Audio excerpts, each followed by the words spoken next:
We all have a story, we all have a tale. Well, there's a place I've come to know well, led by a man named Sty. He's full of stories, he is quite a guy. Sit around the campfire and hear him tell his tale. Some may be able to relate to him quite well. We're all just people looking for a place to go. Well, Sty has made one, and it is quite a show. Come meet Sty, he's quite the guy.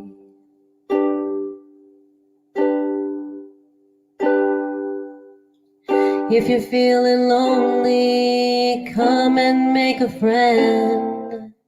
If you need a story, on Sty you can depend. His voice is soothing like a lullaby. Sometimes he brings a tear to my eye. Sit around the campfire and hear him tell his tale. Some may be able to relate to him quite well. We're all just people looking for a place to go. Well, Sty has made one, and it is quite a show. Come meet Sty, he's quite a guy.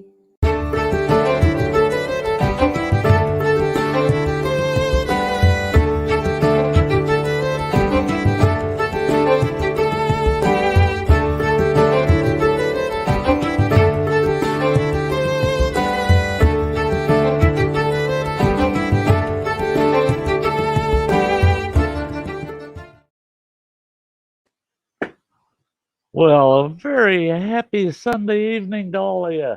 It's Sty Story Sunday. Yeah, we'll have a story for you. That's what we're here for, right? Nah, we're not just here for the story. We're here because we all enjoy each other's company. I got to give some shout outs to the folks that have been out in the chat since I posted this stream. Right from the get go, we had Kirk Whipper, Voyager Center. Hi, Tim. And Kimberly Ferris. Yeah, it's often that she's the first one in. And we got Crazy Ann out there. We've got Metal Music Maniac. We've got Jen Vlogs stopped in there. That's great to see. Will the Rocker, awesome. We've got, I'm hoping I'm not missing people. Get her done, Granny. Guess what? She's downstairs. The surprise, right? And we've got let's see here. Yeah, they're chat. You folks were chatting like mad. Metal Music Maniac, great to see ya. Lizzie Ann, hi sweetie, big hugs. Dojo, yeah, he's down there too. We got Dojo tonight. And we got Chowsers out there in the chat. Everything's spicy down there. The arcade, great to see ya. And we've got the Hunt for Heat. Hi, Cindy. We've got Joseph Grohl. Great to see you, Joe. Who else? Anybody else? Sassy Shane. Yes, there he is. Hey, brother. Good to see you. Newfoundlander Ingalls family. Great to see you. Joe W. Life Adventures. Great to see you, Joey. And looks like I'm caught up with the folks out there. Now I'm going to bring folks up. Now I'm going to bring this one up first. It's out of order, but I'm bringing this one up first because she's one of my anchors that kind of holds me in place during my streams. And there she is. Get her done, Granny. Hey, sweetie. Thanks again for being up here. Thanks It's for having awesome. me. And we're going to throw these folks up here. And it doesn't matter with these folks what order I put them in. I mean, they're crazy no matter where they're sitting in the Sty Shack. There's Mike. Hey, Yeah, I was here first. I know. Fuck it. I knew it. I knew he was going to have a baby fit. I knew it. Damn it.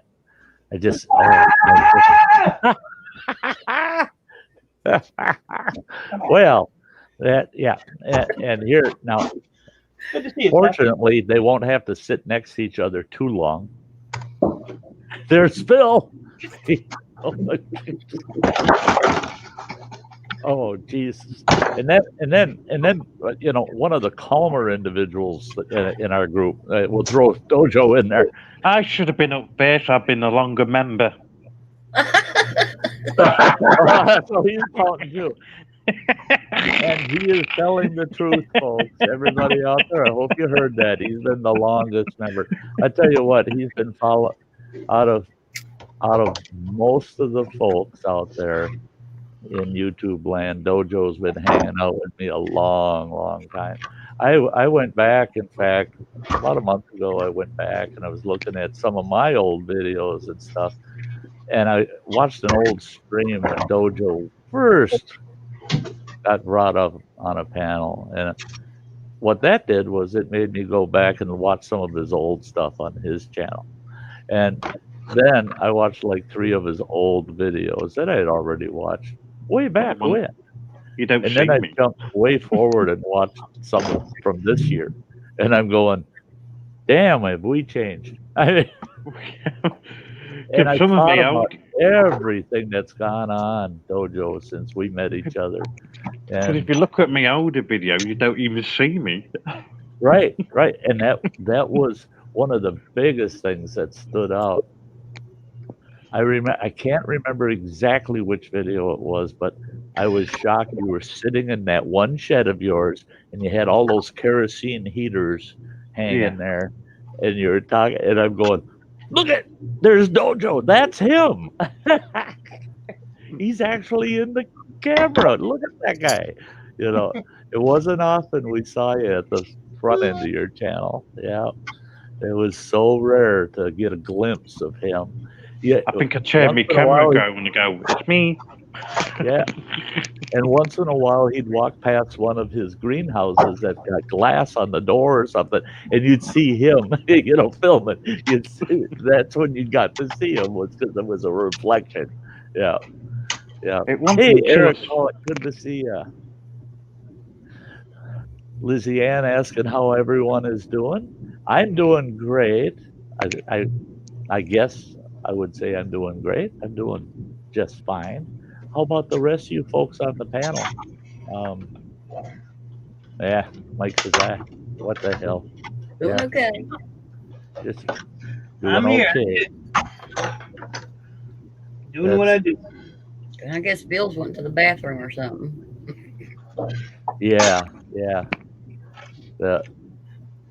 that's another thing with following Dojo. And if you're from the U.S., continental U.S., and you watch his gardening and things that he's doing, his seasons are so off compared to ours.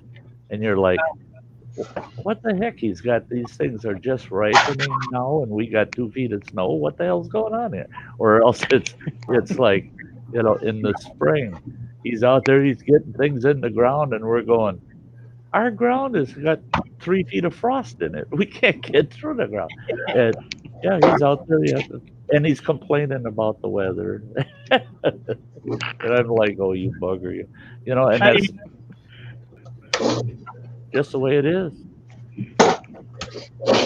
So how are you feeling, Phil? Because I know people are going to want to ask. You ate 3 chocolate hot chocolate peppers today, and I can pop that up a little bit there. There it is. There we go. Fonzie's insane. Hey. Hot chocolate. Yeah, I've had a Yep. look on there. They do some good stuff. Yep. he ate 3 of those, and he did it under that challenge rating. He ate the first one within 3 minutes. At the end of the 3 minutes, he did the 5-minute afterburn. Then he ate the next one within 3 minutes. He did the 5-minute afterburn. Then he did the third one under the same rules. And what was really impressive is the fact that, now keep in mind, he did 3 single hot chocolate peppers right in a row with the afterburns, but he didn't drink anything after each afterburn. He waited till the final afterburn was done, and he went way beyond the 5 minutes before he actually drank anything. He made sure that things were settling down to the point that taking in any liquid would be okay, you know. Yeah. So yeah, Phil, I really enjoyed that today. That was because it's something totally new. Never heard of it. Yeah, that will do it neat. Well, it's new. After I got off of here, I realized it's also new for the company as well. So I saw Frank's video, and I saw 2 other people on their Facebook site that have done it, and that's the only videos I've seen of anybody. And of course, everybody is doing one. Yeah. So yeah, the stomach's feel. I don't know. The stomach, as long as I'm drinking a little water. I don't know. I'm about to eat some food here, so once we eat the food, we'll really see what's going on. Yep. But I thought you did great. That was cool. I see now. I wouldn't mind. I'm considering now that I got their website. Well, I want to get that Russian roulette gun. That it's a little expensive, but I think that thing's going to be fun. But I want to. I'm thinking of getting one of those chocolate peppers and doing it because I don't think there's enough carbs in one that I got to worry about the diabetic thing. So just to do one, I think. It's going to be a long winter, so I got to fill in a few things Sty usually doesn't do. This summer, the only hot kind of challenge thing I did was the Double X Reaper curry. I need to do that yet. That's a good one. That was a good one. So I don't feel bad. Summer is when I don't want to do a lot of challenges because I'm out there in the outdoors. I want to feel good every moment I can. And when I start doing challenges, usually, I feel a little rough the day after. But I've got the 1 chip challenge to do next because Shane's just sent me it. There you go. I got to keep my eyes open now over the next week or so out shopping. And if I run into the packy chips, I'll get one, do one, just to say I did a packy chip. And I've still got the double X to do yet. The double X, I tell you what, that was interesting. I could only I did just barely over half of it, the whole recipe. Phil, he chowed down the whole thing. He did the same thing with the triple X. But I think I could have ate the whole thing if I would have had a better understanding what to expect. I had hyped myself up to the point where I was really freaking nervous to eat it. I mean, I was so damn nervous and the anticipation and everything that when I started eating it, I couldn't keep my mind on just getting through, It's like when I did the Death Nut challenge. I was actually singing in my head to keep my nerves down. And I was like, see, and that's it with the double X's. I was my own worst enemy doing it. It was my fault that I couldn't make it beyond that halfway point because I really should have been able to. But I knew if I ate the whole thing, I would have had gut rot that night. It would have been bad. You don't want to have that when you're camping, man. If you're at home, in the comfort of your own home, with your own toilet and access to things, that's one thing. If you're out camping, man, you don't want to be, you don't want to take any chances of messing up your weekend, man. Well, you know why I did that out at camp really was because if I needed to yell and scream and cuss a lot, I didn't want to do it in this building where everybody in the world could hear me. Plus, I had just bought a new crapper for in camp. So I could have the crapper within 5 feet of me if I needed it. So, in fact, that night when I crawled in the bunk, that crapper was right at the foot of the bunk, just in case. Now, if I would have ate the whole recipe, I know, even though the outhouse was only about 70 feet away from my campsite, no, that bucket would have gotten used that night for sure. Hey, Fleming, good to see you. Melissa, good to see you. The biggest concern I had though is those outdoor privies, the 5-gallon bucket with the toilet seat. You put this biodegradable bag in it, and you do your duty, and then you take the bag out. You can actually throw that bag into a vault like an outdoor toilet, and it'll biodegrade. It just breaks down within hours. It breaks apart. And that's the problem is once they get moisture in them, within 6 or 8 hours, you want to get that thing out of the bucket and in somewhere else because that bag will start to break down. Well, I thought that double X, what's going to come back out, would probably eat right through that biodegradable bag, and then I'd have a bucket that I got to scrub. Yeah, I might as well just not put a bag in the bucket because I think it would have ate through the bucket. Yeah, weird things, eh?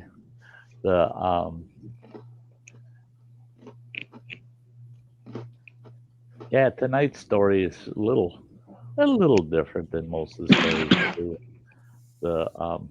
One thing I've been working on is I have so many Sty stories now. There's over 170 of them out there. Some of them are very old. I mean, they go way back to the beginning of my channel and that. And I was looking at some of those, and they're all between 8 and 14 minutes long, those videos. And I cut the story out of it, and it goes anywhere from 6 to maybe 12 minutes long. And I got to thinking, some of those I can actually edit, and break them into Sty stories, and I can do it through screen share, a fresh video, and I might revisit some of those Sty stories on Sty Story Sundays, revisit some of those old ones, because with those, all you can do is leave a comment. If I do it on a live platform, then people can talk about those stories after the fact. So we might give that a try next week. Try one, see how it goes.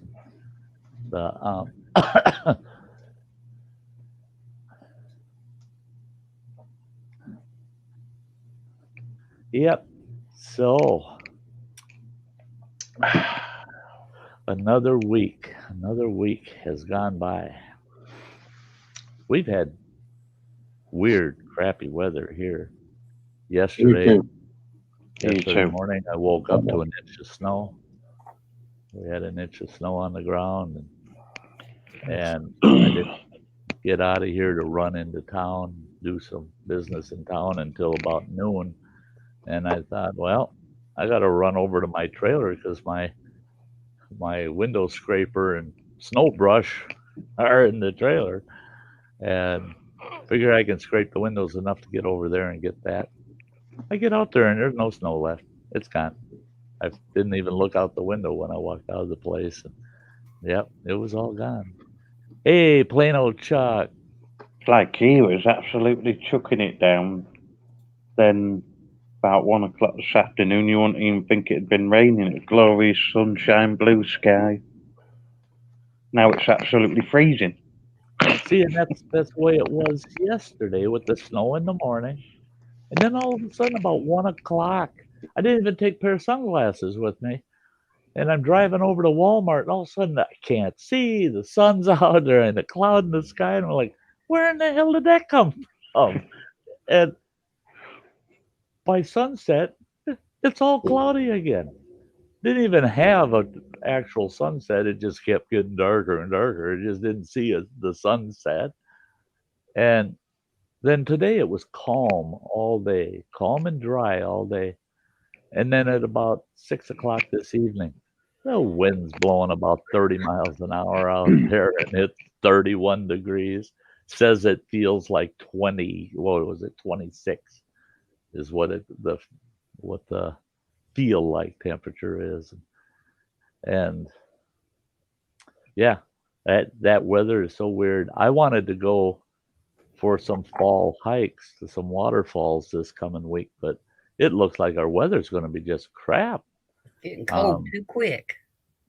Yeah, I'm hoping we get an Indian summer here towards the end of the month, and I can get out there and Yes. visit some waterfalls. I've got some new arrivals coming in 2 weeks, so I've been sorting things out for that. Get some new chickens, more. New chickens. I did see you were over at Sherry McMillan's, and she's going, "Look at this on my chicken's head. What is it?" And you go, "Oh my gosh, you got chicken," or what do they call them? Poultry pox or whatever. Yeah, fowl pox. Fowl pox. Yeah. See, I could never remember the name of it, but Yeah. I remember back when I had chickens ages ago that our hen house ended up infected with fowl pox, and At least you got them in time. Good job, really. yeah. Well, and that was what happened with us. Is I would say about maybe a fourth of our chickens had it, and we separated them, got them totally in their own coop, away from the other chickens, cleaned that whole coop out, and we kind of sanitized the whole thing, and then released those chickens that didn't have any sign of it back in there, and they never developed it. But the ones that had the fowl pox, it didn't go away. As soon as she said it had black on the comb, I went, fowl pox. And that's what it was with mine years ago, is they developed those black spots on their combs. And some of them were big, some of them were just small black spots, several of them. It was weird, yeah. Chuck says, "Hello, everyone. Good to see your smiling faces, LOL." Hey, Chuck. Yeah. Try to keep us smiling. He's got a vivid imagination. Yeah, he's trying to put a smile on all of our faces. Yeah, Mike's up there shaking his head. Nah, it ain't gonna work on me. Good luck. He's in a bad mood because you didn't put him up first. Yeah.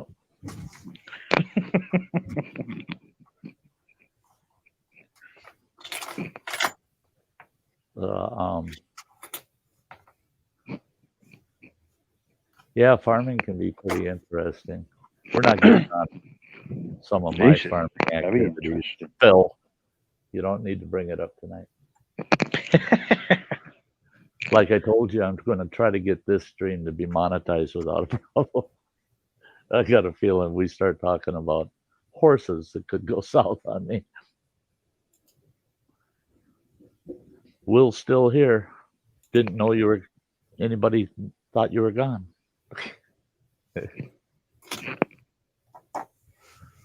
I've only just realised this changed his name, because it was Will Rocky, Will, wasn't it?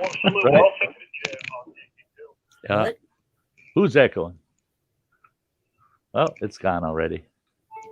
It must have been Phil playing with stuff. No, it's my end.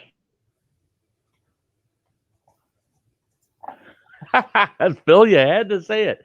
If you can't say it out loud, you had to type it, didn't you? Just had to type it. Arcade. I'm not here. Yeah. Yeah. That was pretty interesting, that conversation. Hey, before I do the story, which is going to come up in a few moments here, I got a letter. And I'm not going to show you well, I'll show you a quick peek. Oh, I can, because the return address is on the back. But I got, and it doesn't show up good. But I got this big old envelope. It made me mad because there was a hole in it. Postal Service. rough on stuff. And in there was a postcard.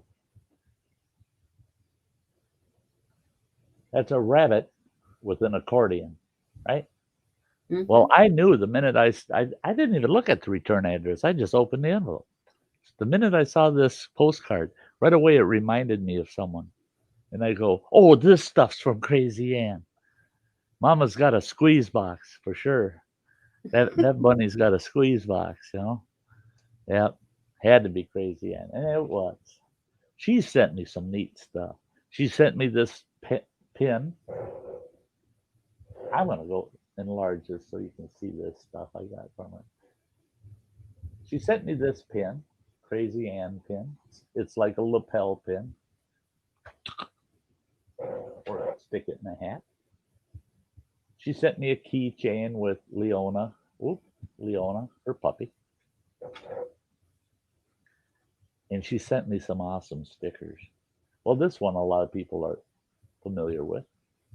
The good old F it sticker. I love this one. It's holographic. Oh, yeah, hold it upside down, you moron. For me, you are family. I love that one. That's great. That's great. That's going on my trailer. And then she sent me a Crazy Ann and Leona sticker. Beautiful picture of her with the puppy.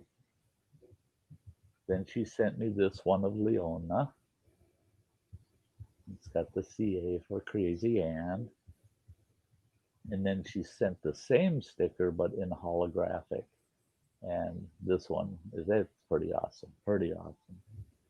And then, of course, she had to send me this one.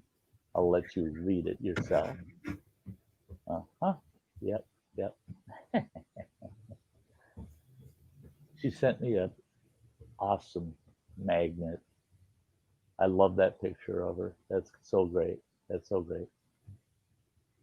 And she sent me 2 of her Bubblicious stickers.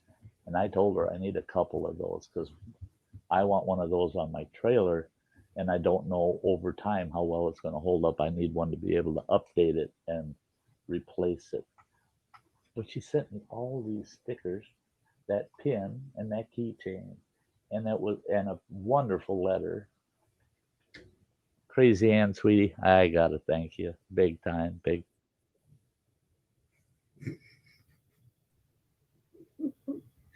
What the heck?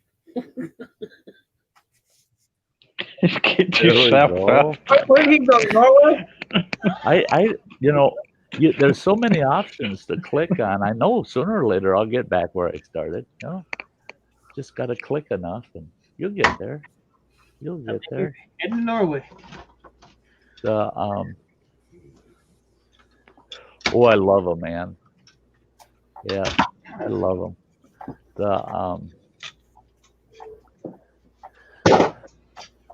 Yeah, you didn't have to send me a single thing, girl. It doesn't change our feelings for you. We all love you to death. Yeah, nosy post workers. That's what I thought right away. And I figured it out. It was the pin. It was the pin head. She had the pin mounted on that postcard, and that was just enough of a pointed end on it that it poked through the envelope. And it's probably while it was going through an automated mail sorter, because the back of the pin was bent over a little bit. Looked like it got pressed between a couple things, so that's probably what happened. Oh, I'd return that back to the sender. Defective. Send it back. I would if it wasn't Norway. It cost me $1.21 plus the envelope. All right. Just to send that tiny little pin back, when all I got to do is take my needle nose pliers, straighten that up a little bit, and it's good to go. No, I would have just threw it in a scrap pile. Lawsuit for sure. Yeah. See, the only problem with Ann sending everybody the stickers now is she's probably down to about 10,000 stickers. So now she's going to have to order more so she can get back up to her 15,000. Well, that's it. Yeah. We were having a private chat one day, and she picked this big old box up, this big tote, and sets it down, and she says, while we talk, I'm going to go through my stickers, and I'm looking at that going, my God, woman, how many frickin' stickers do you have? She loves making stickers, and yeah. Yeah, it was Yeah. kind of fun that day as she's going through them all, and that's how I ended up with all these. I'm going, oh, I would like one of those. Okay, she said it was excited. Whoa, one of those going to be bad. Oh, okay, I'm going to send you this too, and I'm like, holy shit, careful, because if she sends me one of every one in that big tote she had, yeah, it'll have to be shipped in a box. Yeah. Yep. Um, I got some folks I got to get stickers out, and that they'll probably go out tomorrow. Anyway, I've got everybody's ready to send off, but I haven't done it yet.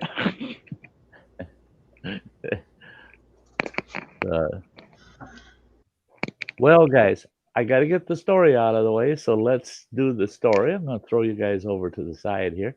Boom. And we're going to get tonight's story out of the way. Then we can chat away. We can chat away after that.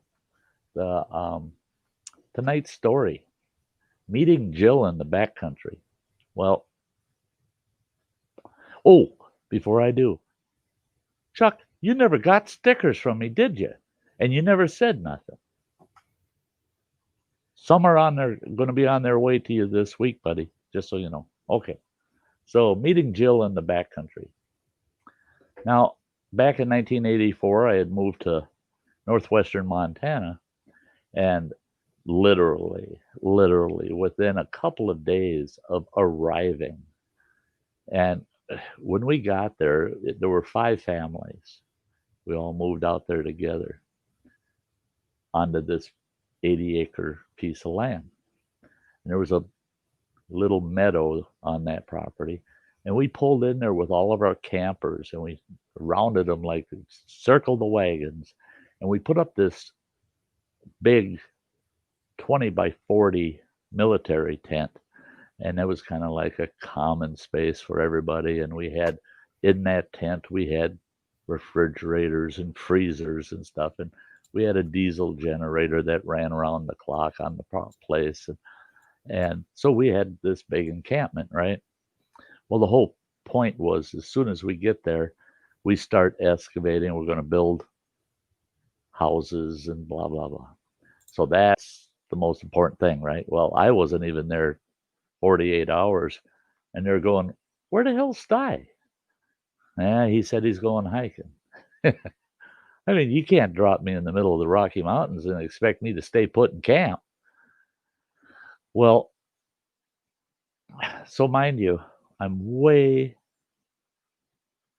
out in the middle of nowhere. I had driven way up in the backcountry, parked my truck, and I took off on this backcountry trail way up into this canyon, and loving the fact there's nobody here. It's so vast. The area I was in was called the Cabinet Wilderness area, and when they say wilderness, they weren't kidding. So I'm way back where there's the odds of seeing another person are about 1 in 10,000, maybe. I'm hiking up this trail. It's not much of a trail. And all of a sudden I see a person up ahead, and they're hiking down towards me. And I thought to myself, well, what are the odds? Here we go. I met somebody on the trail. And I'm watching this person come down that trail, and I'm going, whoa. Now that's right out of the Old West movies. I mean, this boy's got big old cowboy hat, wearing a leather fringed jacket, blue jeans. You could tell from a distance, heavy logging or hiking boots. Got a big long barreled 44 mag hanging on their hip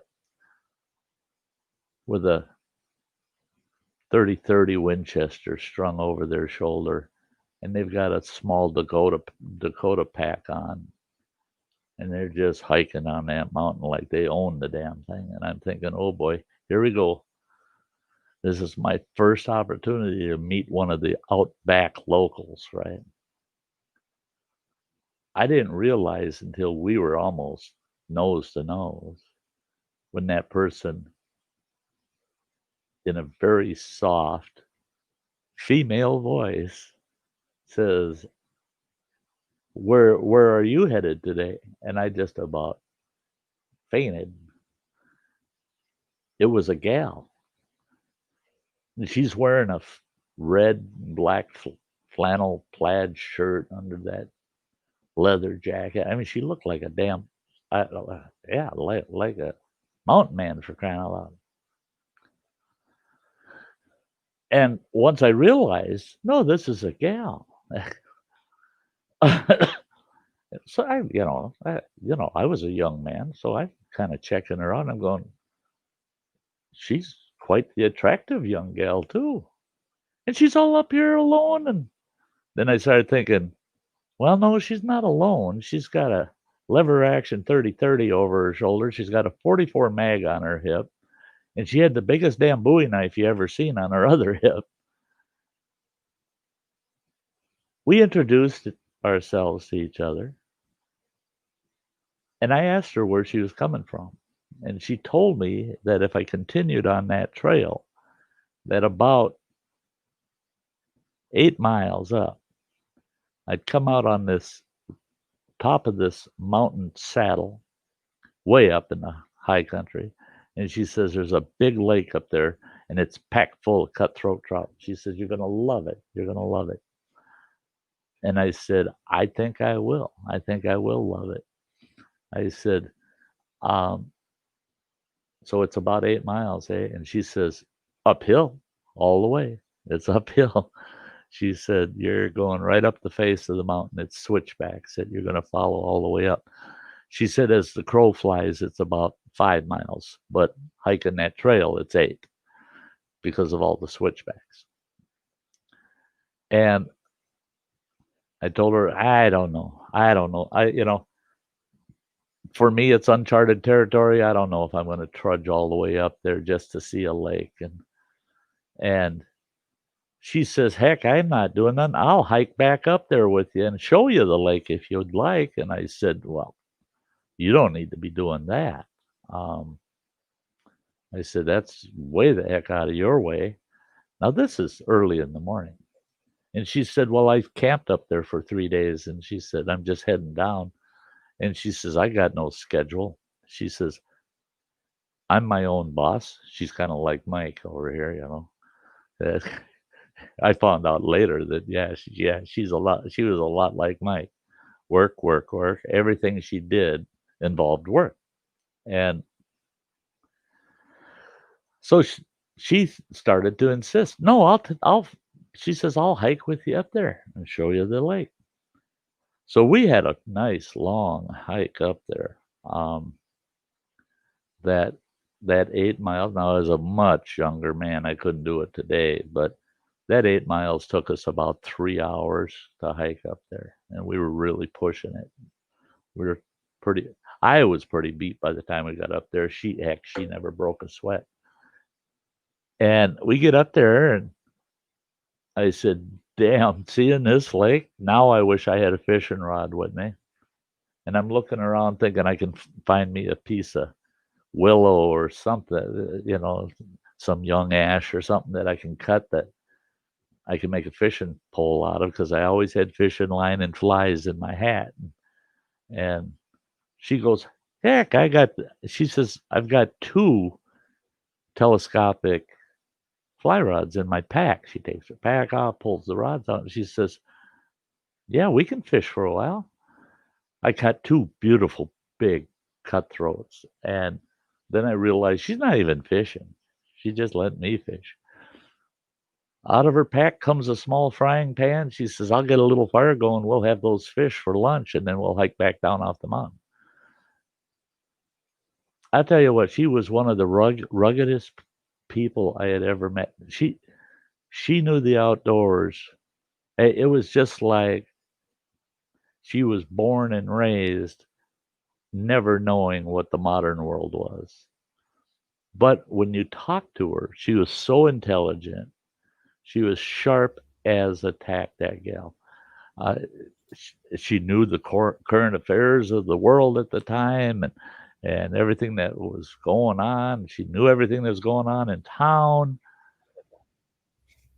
But to watch her in the outdoors, you thought, there's no way in hell that she's got much of a social contact going on, you know. Well, come to find out that no, she had a lot of social contact, and she really stayed on top of things. But the outdoors, she said, is calling me all the time. It's always calling me. And I told her, I said, you know, you really do amaze me. You really do.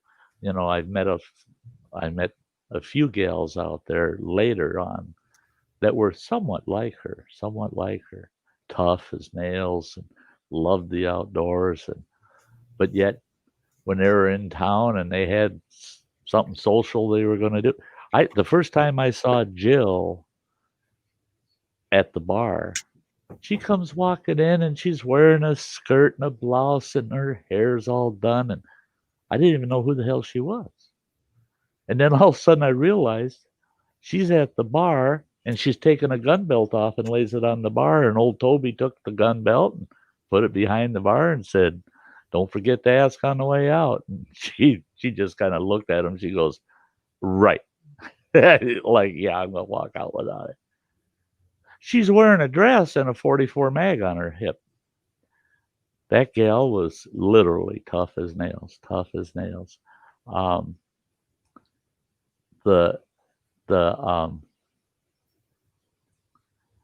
You know, she was about as independent as they came. Also, she had such an independent way about her and such an independent mind. And I had asked her, you know, if she had ever been married or has a honey, and she said no. She says, I got man friends, and she said, but she said, I haven't found one that can go out and do what I do. So she says, until I find the right guy that can go in the outdoors and tolerate it with me, she said, no, I'll always be single, I think. And as far as I know, she did remain single. But she was only 1 year older than I was, so it was easy for the two of us, just on the age level, to relate, you know, what things were like. And I told her, I said, hell, I wish I would have met you several years ago before I got hitched. I said, because my wife did not, she liked the outdoors, but she didn't love living it. So this gal, she was just like that.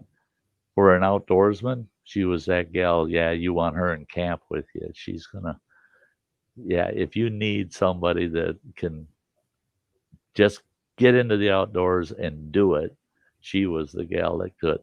And I would be willing to put her up against any outdoorsman out there.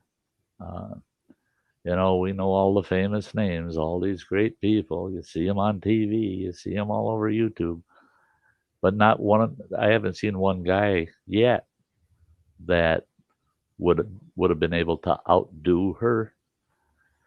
But if she was that age today, and with the world of YouTube and that, she would have never done the YouTube thing.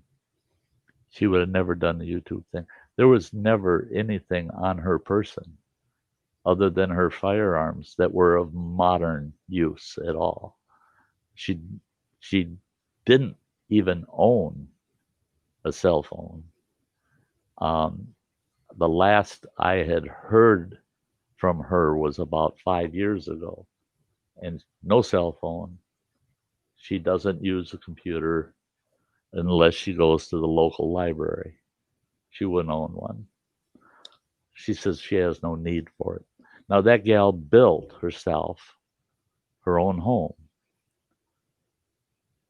And we almost rented that home from her because she said she was going to go do a 6-month summer stint up in the backcountry.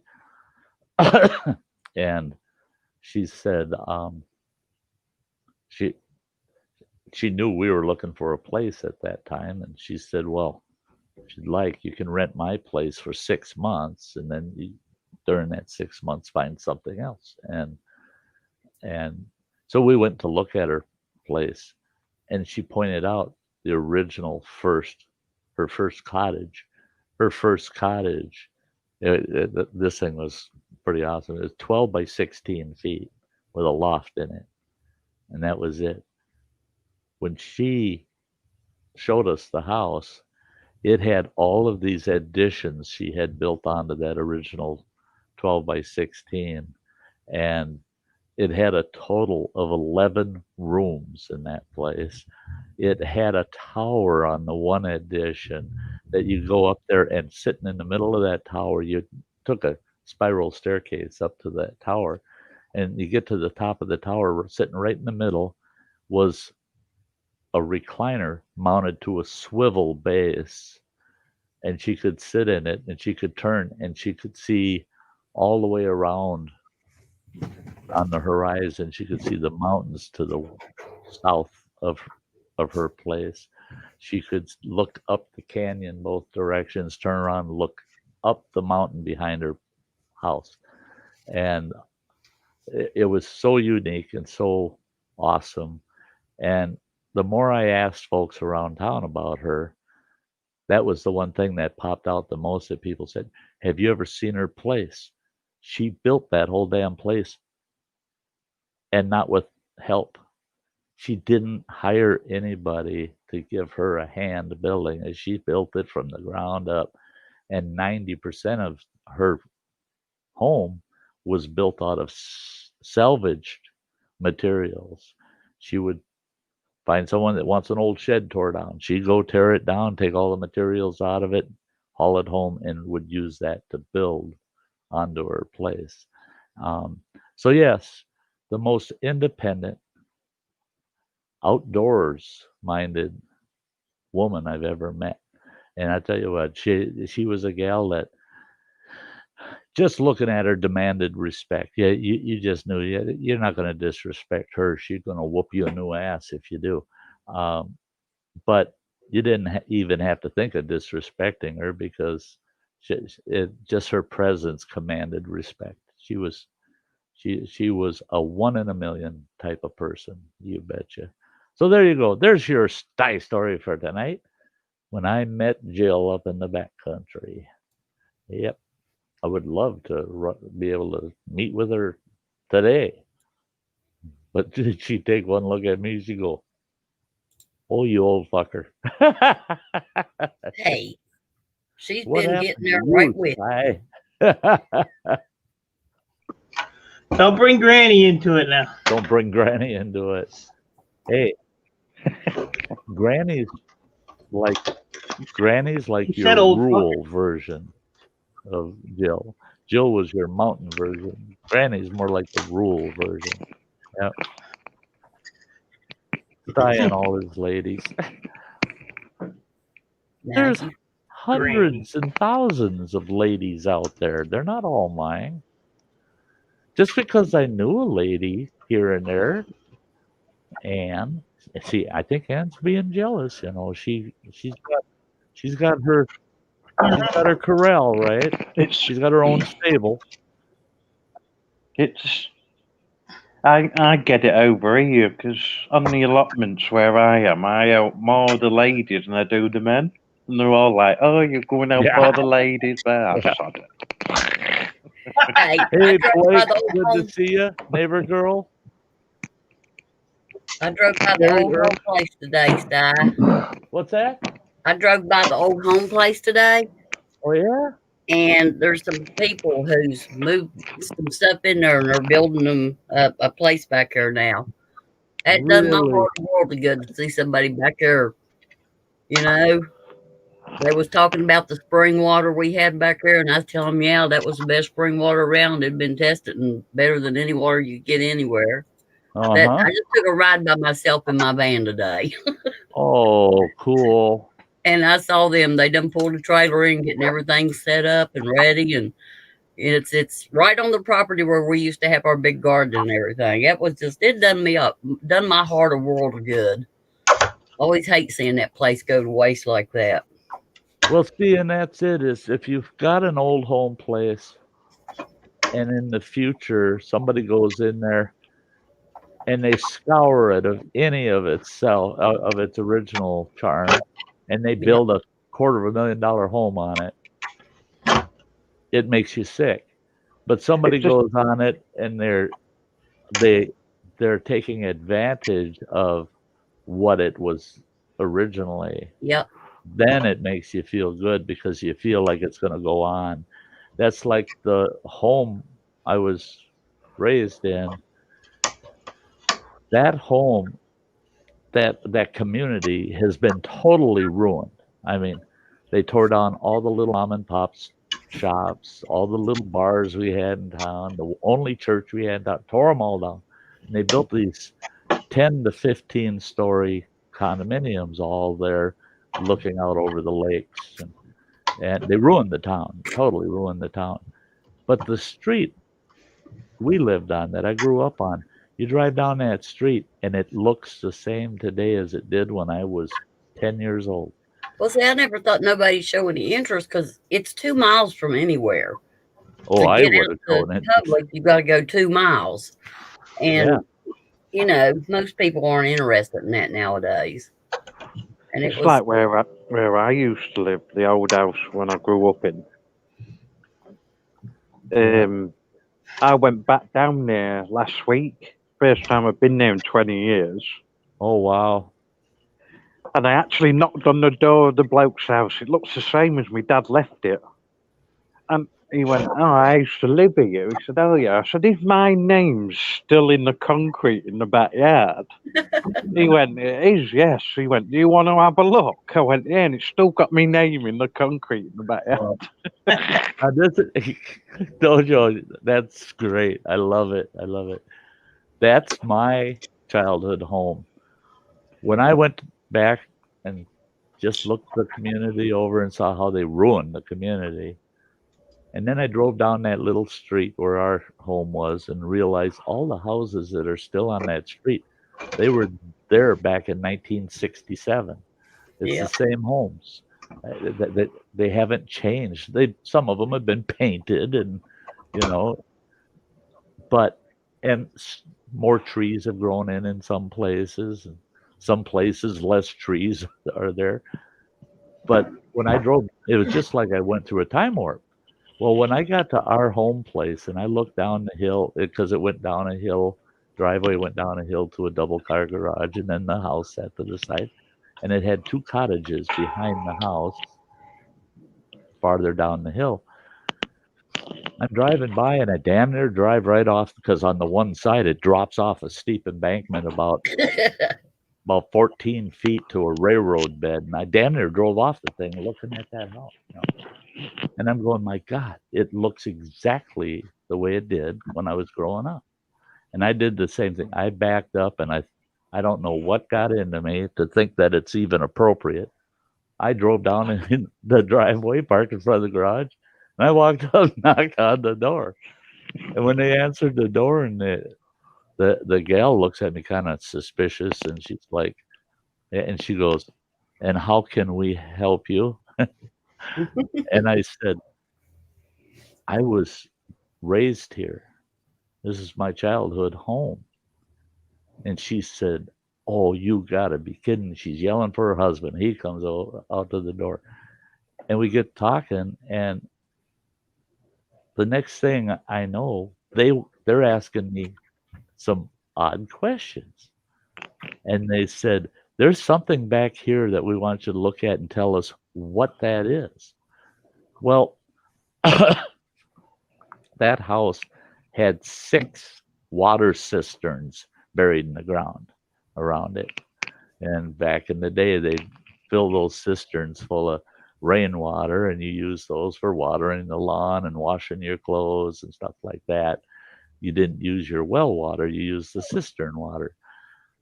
Well, there was one next to the house that my dad decided we're going to abandon that cistern, and what we're going to do is we'll take the lid off of it, the top off of it, and we're going to go down in there and break through to the basement.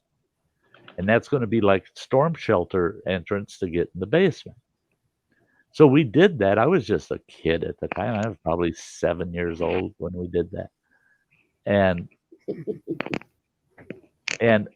the top of it, my dad had built a square frame and poured concrete, and it had a square access door on top.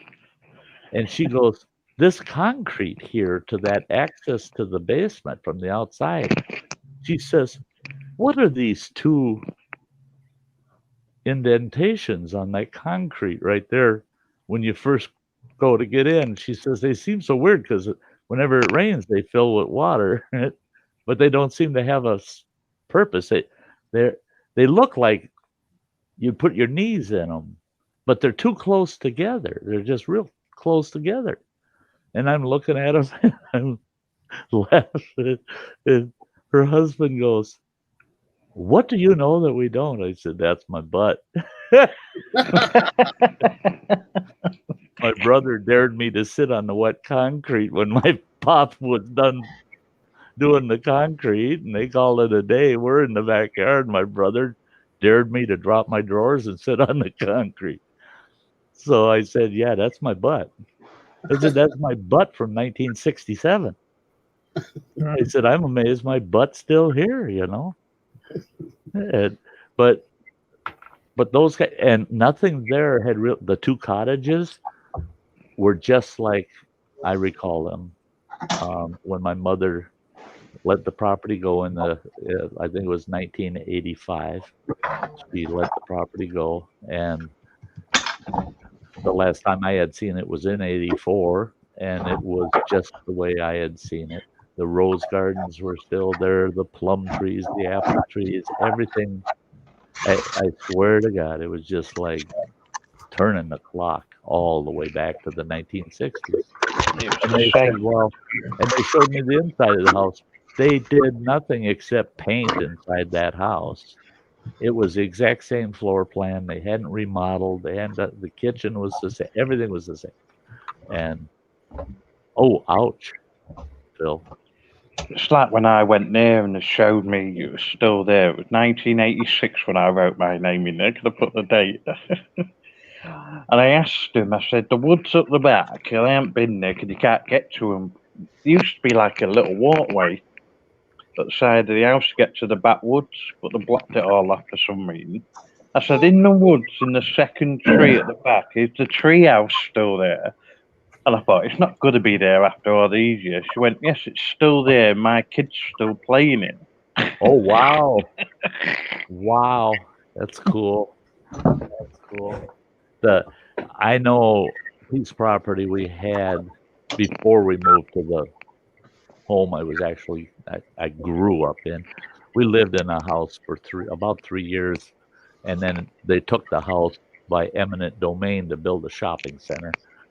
Yeah, my dad never got over that, but it was a beautiful 2.5-story house that originally was a 24 by 24 log cabin made out of oak logs, and they had built that big huge house around that cabin, and a beautiful property. But way in the back there's a swamp way in the back of the property, and there's a tree line along that swamp, and in a big huge oak tree, my brother and his buddies built an awesome tree house. It was huge and it was awesome. Well, it was only about 8 years ago they had a community development program, and they're going to improve that swamp. They're going to dredge it, make it water access to the main lakes, and they decided they're going to remove that barrier of trees. And they went down there and started cutting all those trees out. And I guess the contractor got a hold of the city and said, there's a tree here you might not want us to cut down. And they said, no, all of them go. And they said, well, no, you better come and look. And they went down, and they were shocked. Here's this big old oak tree with this big ass tree house in it with no ladder left. The ladder had broken all apart and everything. But that big old tree house still sitting up there. And they said they were amazed that it was still in one piece. And that would have been about 1964 that those guys built that. And they said they were amazed that it was still in one piece. And they said it was because of the corrugated metal roofing that they used for the roof of their treehouse protected the timber, the lumber that it was built out of. And so they decided they're going to leave the tree and the tree house just as a, as kind of like a tourist attraction kind of thing. And I heard last year that the tree died, so it had to come down. But to think about that, for crying out loud, from 1964 to 2019, that tree house sat up there. It's like the one I I built. wonder how many kids played doctor up there. Like the one I built must have been 1989 when that got built. Really? And it's still sat there.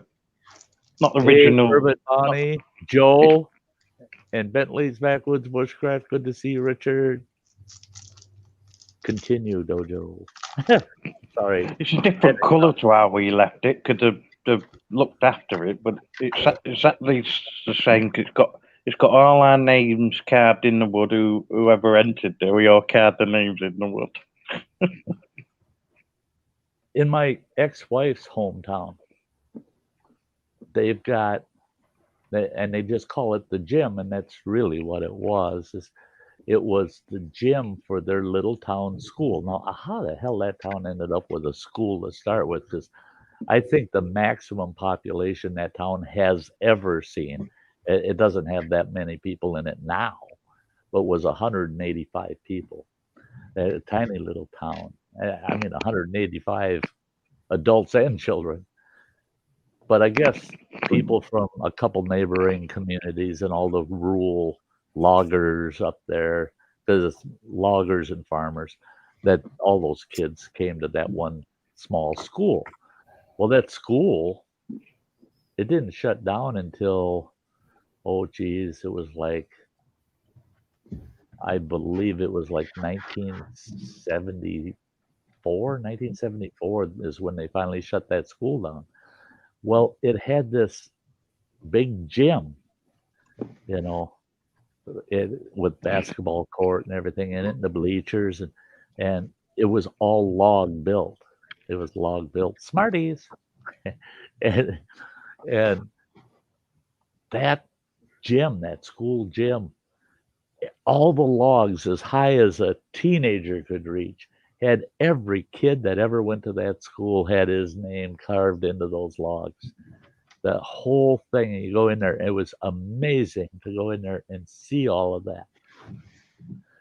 Well, the town, somebody come along and said, hey, we'd love to own that property that old school gym lives on. Yeah, he's got them too.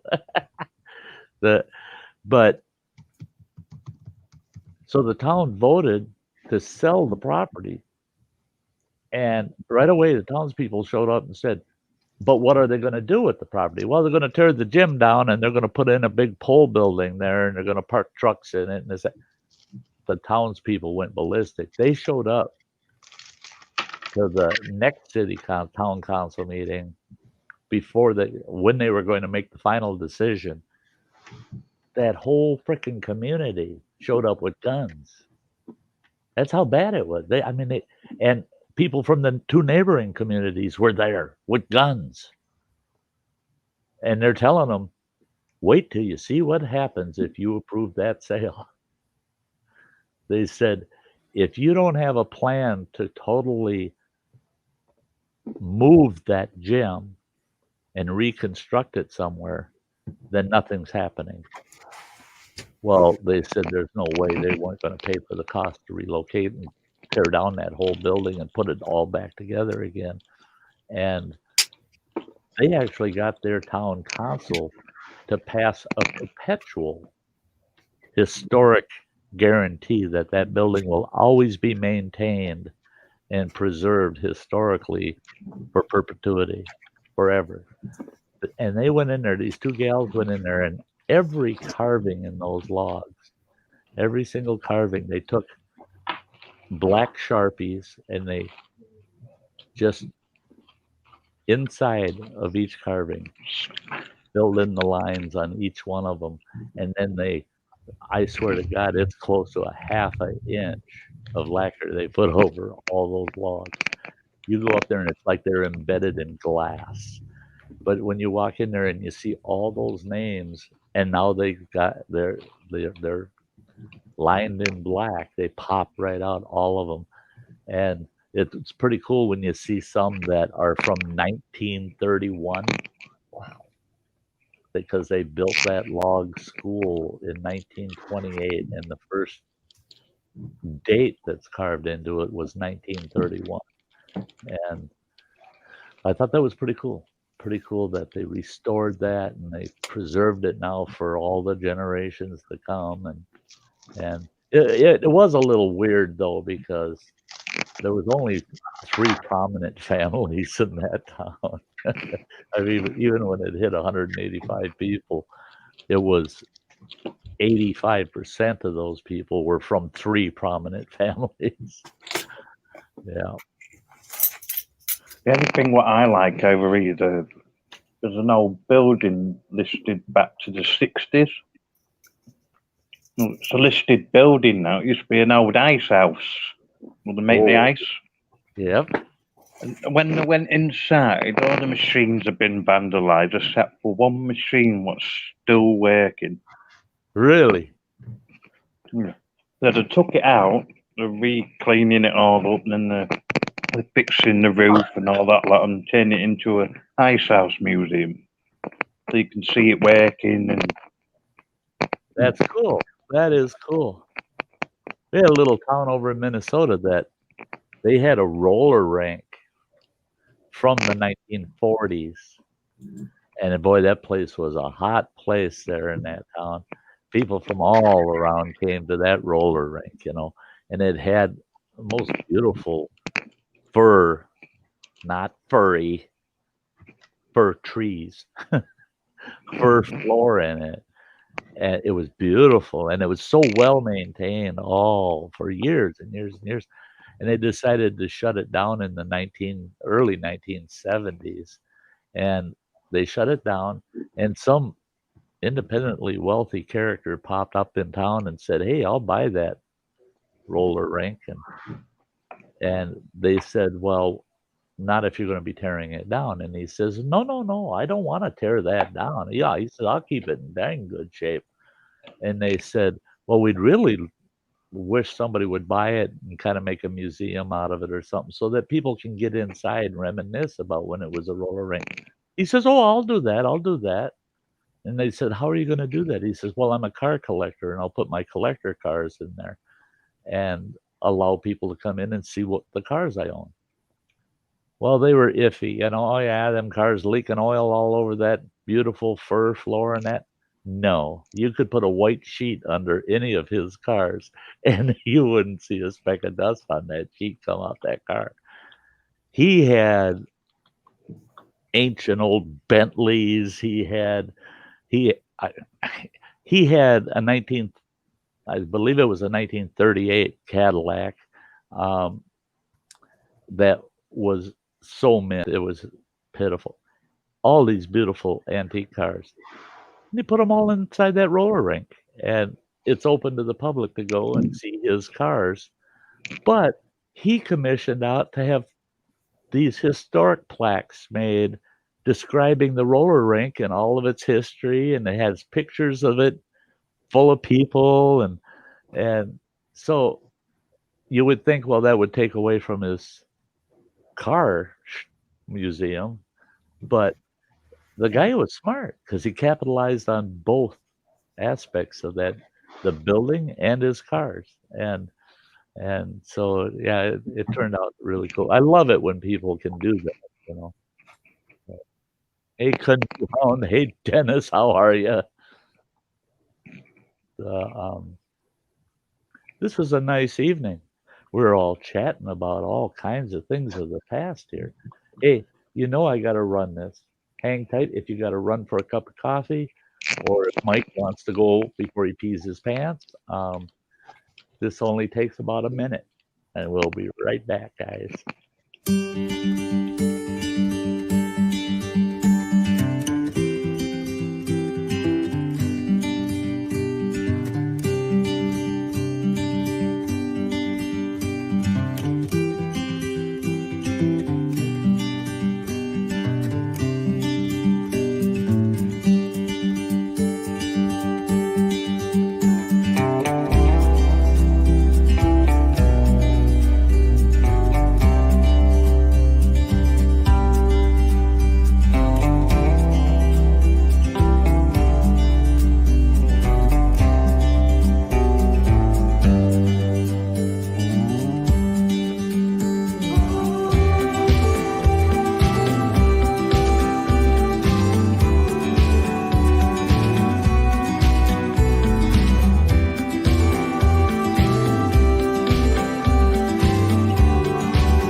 A huge thank you to all my great members. A very huge thank you.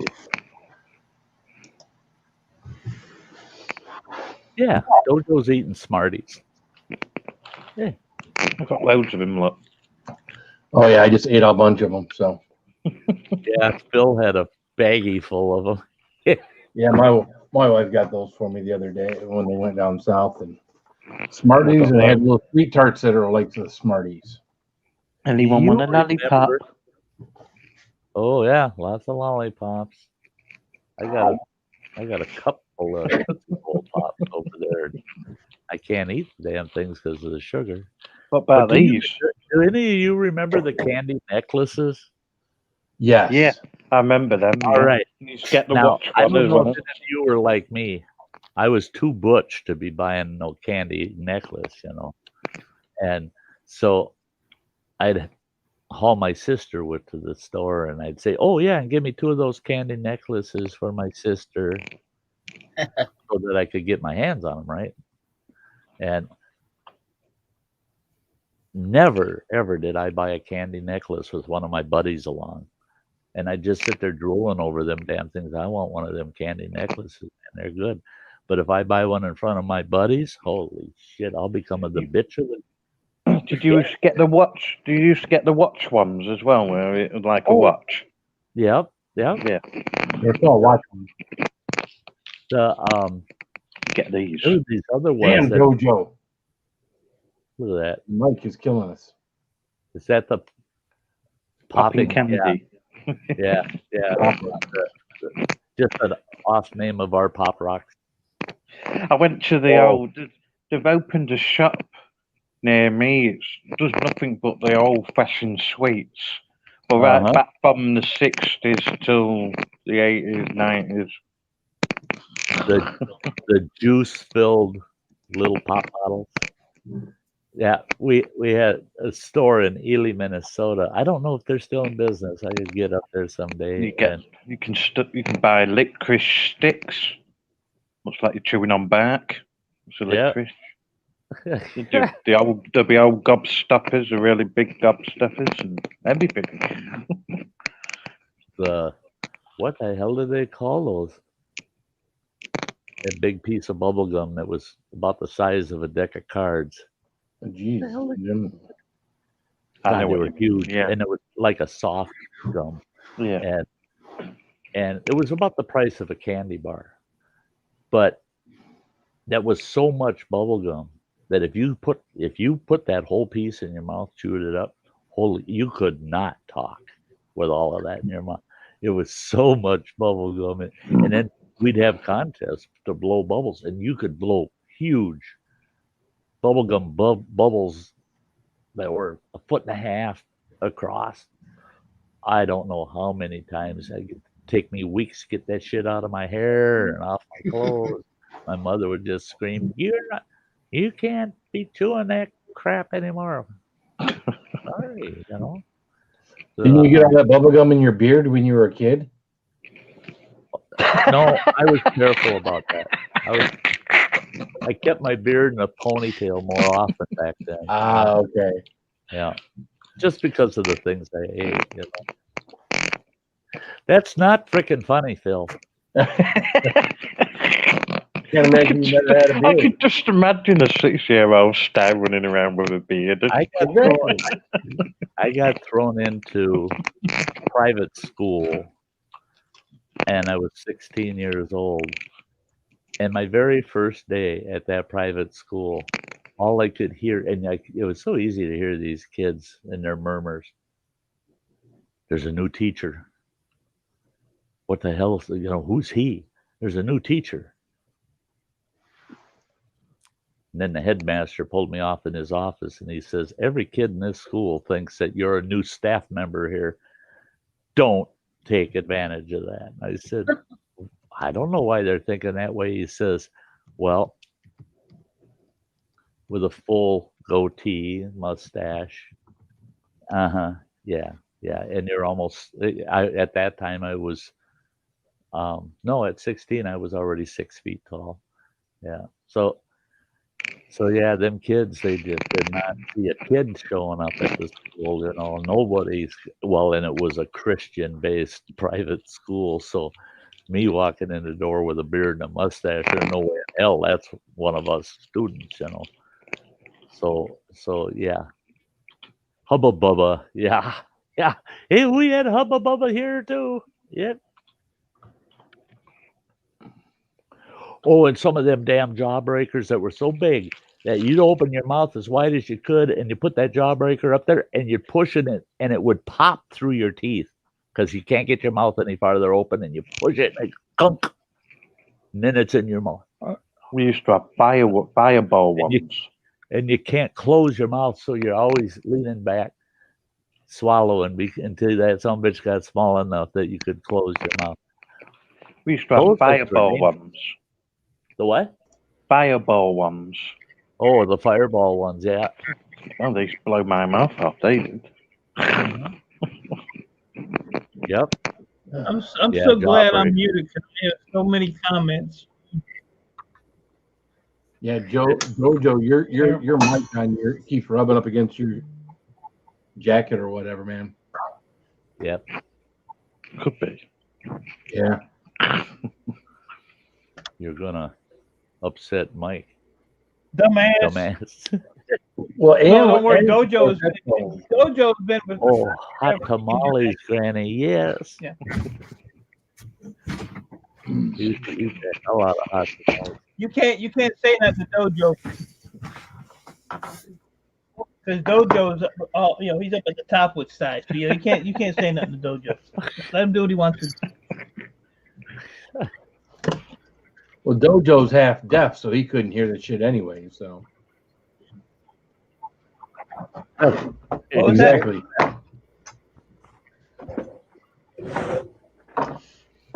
Yeah. Well, that's like I can't. I'm going back to beat. I gotta get reports. You don't even see it here. I got one of those boards that translates everything that's said in Braille and everything that's typed in Braille because I half blind in one eye and can't see out of the other.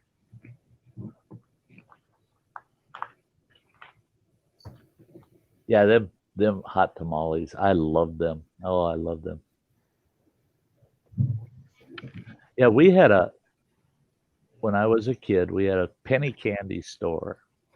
And that's all it was just penny candy in that store. And it wasn't too far down the road from the house we were living in. And in fact, from our front yard, you could look down and see the store there. And I couldn't go down there because I was only 4 to 6 years old during that period of time, and so I'd have to have one of my siblings, older siblings, take me to the candy store.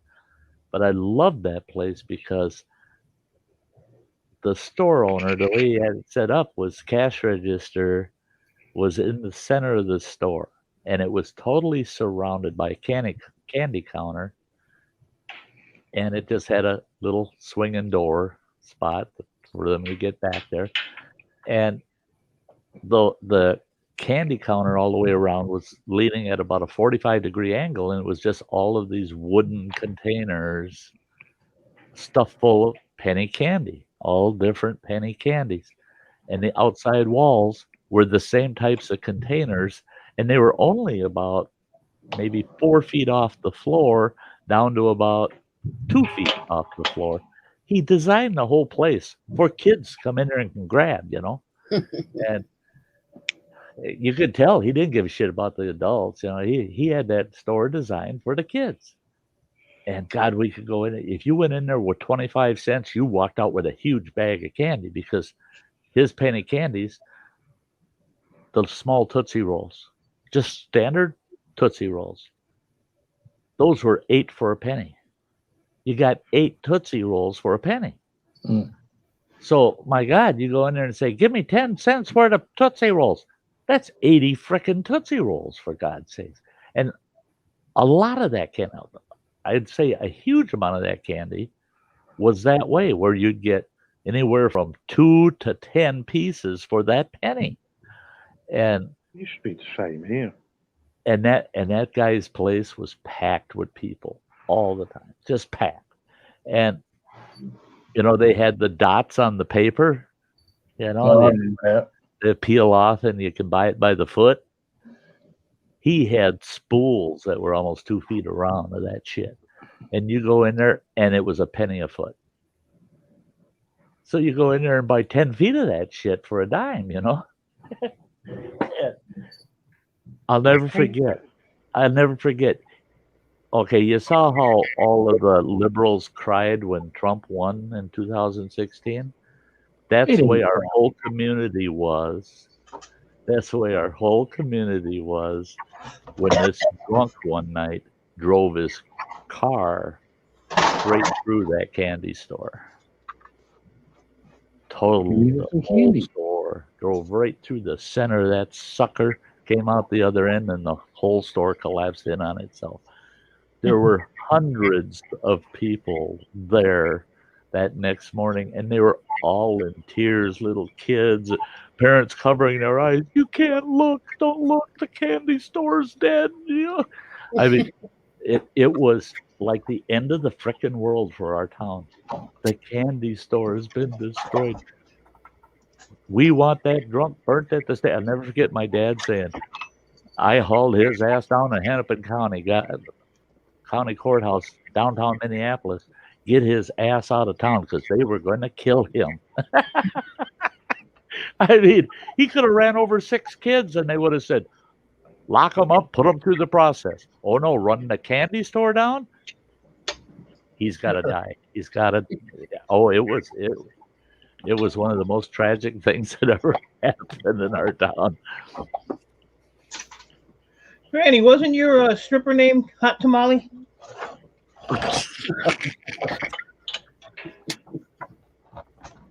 You guys got Chuck going out looking for Smarties tomorrow. Oh, I can go to the corner store and get those. Good They stuff. got them. Our Dollar Tree's got them now. It's Halloween, so they get the packs of them. You get a good sized pack for $1. Yeah, I was in there yesterday, and I looking at the Halloween candy stuff, and I'm like, get the hell out of here, Sty. You're not eating that raw sugar. You are not E-Waste Mike. You cannot have that shit. I've got a bag full of sweets. Well, he's done. I can't. He's eating ice cream on panel. Swans, of course, and all I can think about is you. And how you would be so aggravated. Oh God. I bought this little cup of Snickers ice cream from the Dollar Tree. And I got home And I thought, hey, I'm going to cheat. I can't help myself. I'm going to cheat. That's the only sweet thing I bought there. I get home. Well, that sounds bad. It wasn't even 15 minutes from the store to here. That son of a bitch was like a shake. It was all just about totally melted. There was only like 4 tablespoons of freaking ice cream in that container. Oh God. It pissed me off because all it did was give me these huge ice cream cravings, and there's no more other ice cream here. And I'm just like, damn it, don't do that. Don't just taste something. Don't know. Do you get blackjacks over there? What's that? Blackjack? Blackjacks. Isn't that a They're gum? an old sweet. They're like black, and you eat them, and it turns your tongue black and your mouth black, and Sounds like it's like licorice. like a licorice. Uh-huh. No. Yeah, we've got the black licorice nibs, things like that. Remember snaps? They're the round, hollow licorice with the candy coating over the top. Mm-hmm. They're called snaps. You know what tomorrow is, don't you? Georgiana, the sugar-free chocolates are really good tasting until you gotta go for 3 days. What's tomorrow? Schwann's Day. Oh, shut up. You know tomorrow's that day. Monday. And I got room. Yeah, Chuck, I can imagine spending $30 in a candy store by the pound. Yeah. Wouldn't take long, would it? Especially nowadays. Yeah. That's what my wife was saying today. We were talking about something, and she was like, "Yep, I spent about $35 at that general store." And I was like, "Man, that's nothing." Because again, when we used to take, 5, 6 kids down there, and I'd get a little, and the wife would get a little, and we were easily spending $100 at the candy store. But everybody walked out with a bag of candy. I went to Walmart yesterday, and all I did was buy foodstuffs. Just foodstuffs. No, I take that back.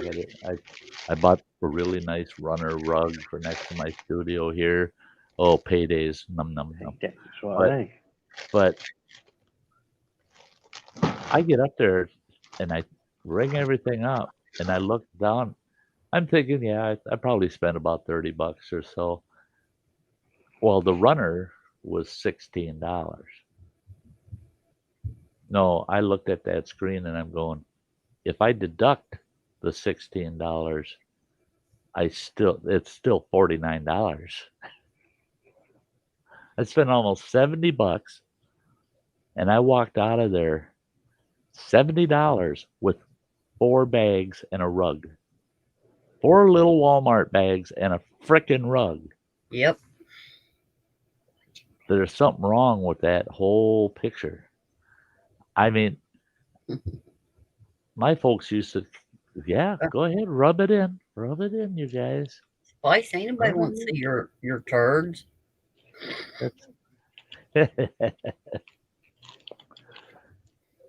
But yeah, I remember as a kid, my mom giving me a big long grocery list, and I'd ride up to the store pulling my wagon behind the bike, and I'd get up there and I'd put 4 big paper grocery bags just stuffed full in that wagon, hauling it all back home. And she sent me to the store with a $5 bill. I have people tell me, "Oh, that's bullshit." It wasn't bullshit. A loaf of bread was 26 cents. Right. That's what a loaf of bread was. A pound of hamburger,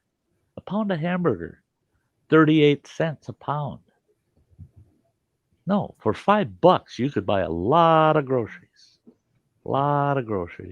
Canned goods that were 18 cents a can for vegetables. I mean, hell, wait.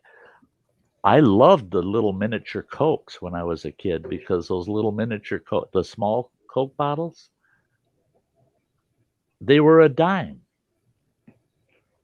Yeah, I don't give him the attention he's looking for. No. But we used to get that Coke bottle for a dime.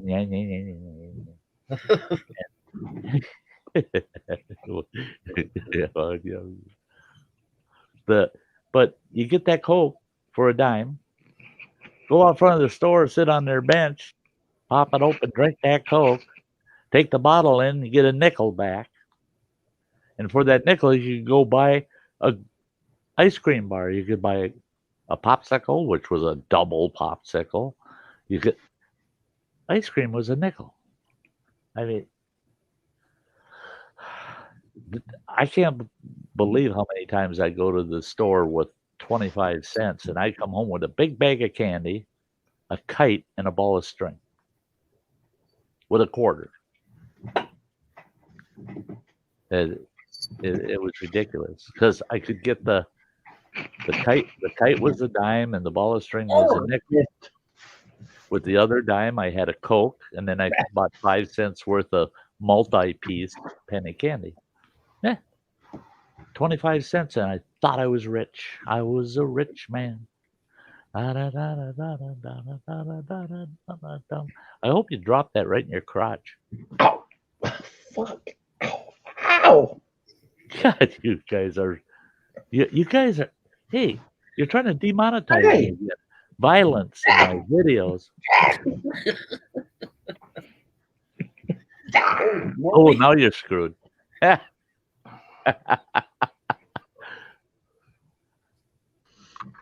just want to eat. Yeah, Lizzie Ann, I miss those days so bad. That's one thing. You guys wait till you're my age, and then you start reminiscing as far back as you can, and you start saying to yourself, "What am I doing here?" Like me dad was saying, what's a dollar? What's a dollar there to a pound here? He said you used to be able to go to a shop with a pound, buy some cigarettes, buy some candy, something else, and come back with change. He said, "What does a pound get you today? Nothing." Nothing. Yeah, nothing.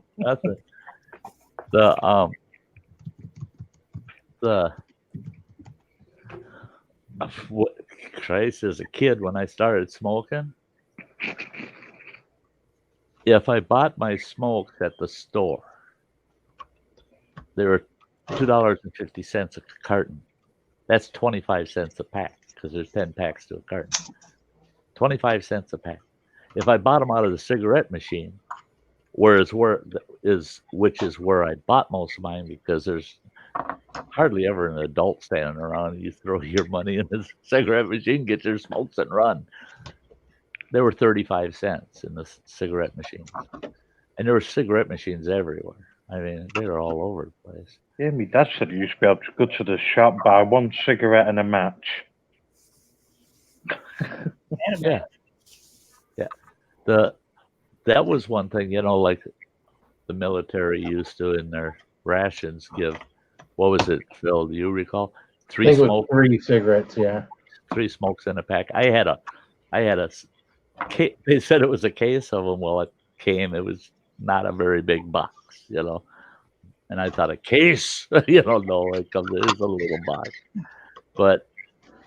and those things are terrible because they're all dried out. Because the ones I got were from the Korea era, so yeah, they were pretty well aged. But back I'll never forget it. The first time I ever flew, I was like 16 years old. And the stewardess is walking down the aisle with a basket full of those 3 cigarette packs. And you just reach in and grab a handful, and light up on the damn airplane. Everybody in the airplane's smoking. And then if somebody said, "I can't stand all the smoke," half of the people would look at them and laugh and go, "Well, why don't you open a fucking window?"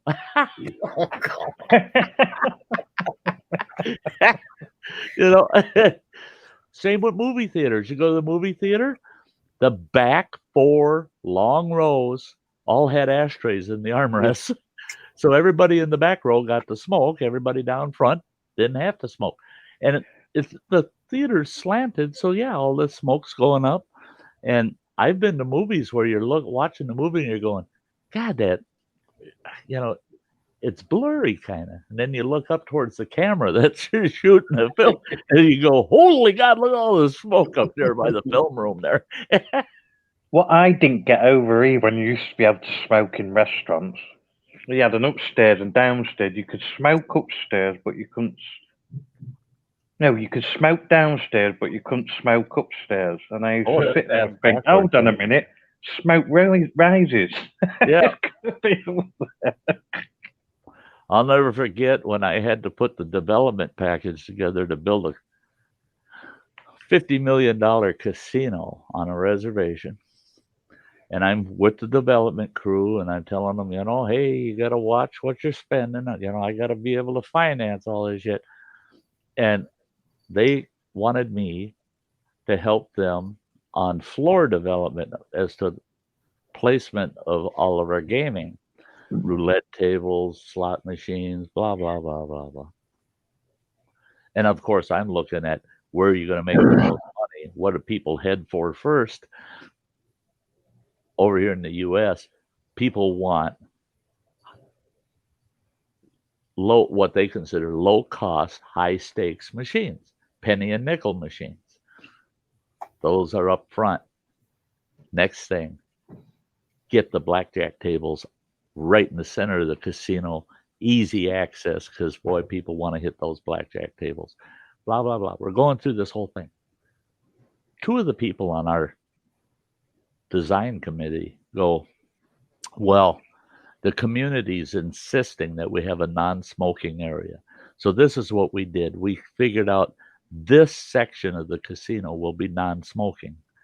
And I'm looking at it and I go, okay, where's the money going to come from to make that a non-smoking area? They said, well, there's no money involved, except we're going to have, the rope dividers. And put them out, and we're going to designate that side part of the casino non-smoking and the rest of it smoking.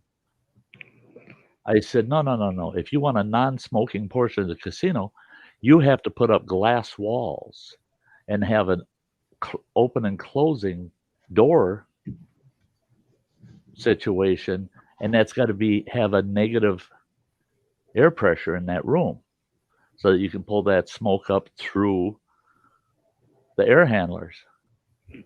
Oh, no. We're just going to put ropes up and designate that you're not allowed to smoke beyond those ropes. I said, but it's all in the same open damn room. I said, you know what you're suggesting? That our swimming pool in our hotel is going to have a no pissing section. You should have seen the look on them people's face. And I said, think about it. Think. All of a sudden, the whole non-smoking section went out the window. They said, you're right. It's just like, yeah, you can't piss on this end of the pool. You piss on that end, it's coming over here, I guarantee you. Just like the smoke in that casino. Either make the casino non-smoking or all smoking, or invest the money to make a separate enclosed smoking area. Yeah, but they just couldn't get that. Yeah, no pissing section in the pool. That got their attention. Sometimes you got to bring it down a level. That get away from the tech side of it, bring it down to common language. We visited a boat casino outside of Princeton, Indiana, years ago, back when I got in the car business. And one level of it, I believe it was the top level of it, was smoking, and the bottom level was non-smoking. When you were in the bottom level, you didn't smell any smoke. But it was designated like that, and it wasn't bad. So right, see, and that's what I told them too. Is they wanted to build the restaurant in our casino. They wanted it to be 16 steps up. And then the casino had be all glassed in, looking out over Lake Superior. I said, it sounds wonderful, but you got to ask backwards. I said, 16 steps down, and then you enter the restaurant, not 16 steps up to the restaurant. Why? I said, all the smoke is going to draw and drop right into that restaurant.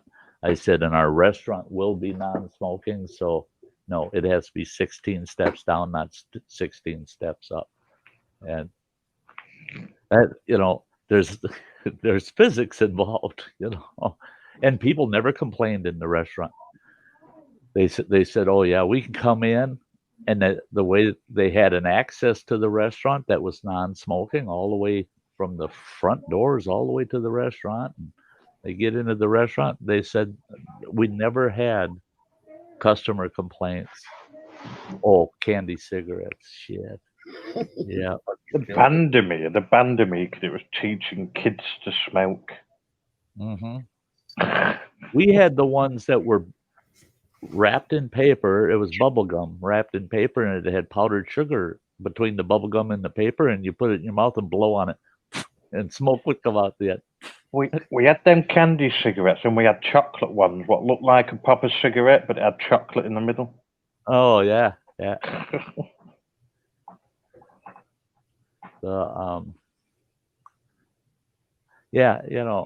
And that's it. Is I don't care what anybody says. I grew up in that era. We all had candy cigarettes, man. You saw them all over school. I mean, everybody had candy cigarettes. Everybody had them, didn't they?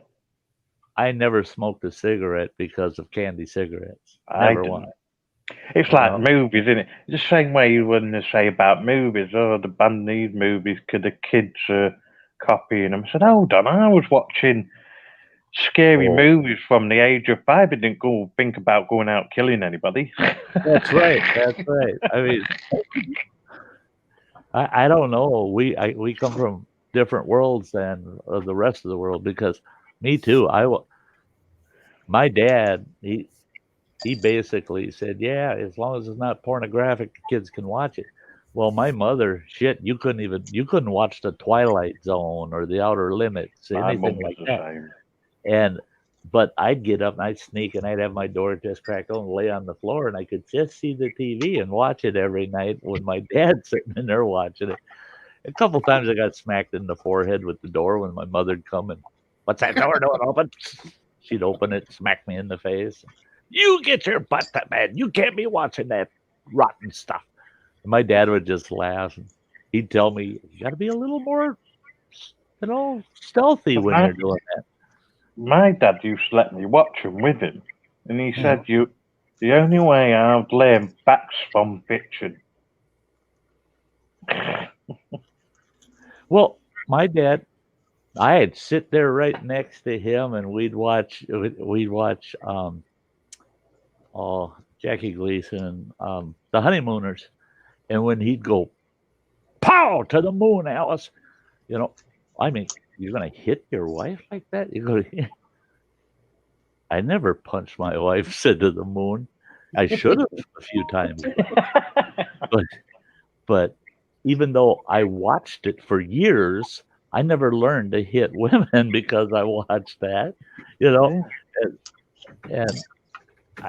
it's just, I think what it is when people carry out bad behavior, and if you can see that bad behavior in something on a TV show or in a movie or something, it's easier to put the blame on that TV show or something, than it is to put it on the individual.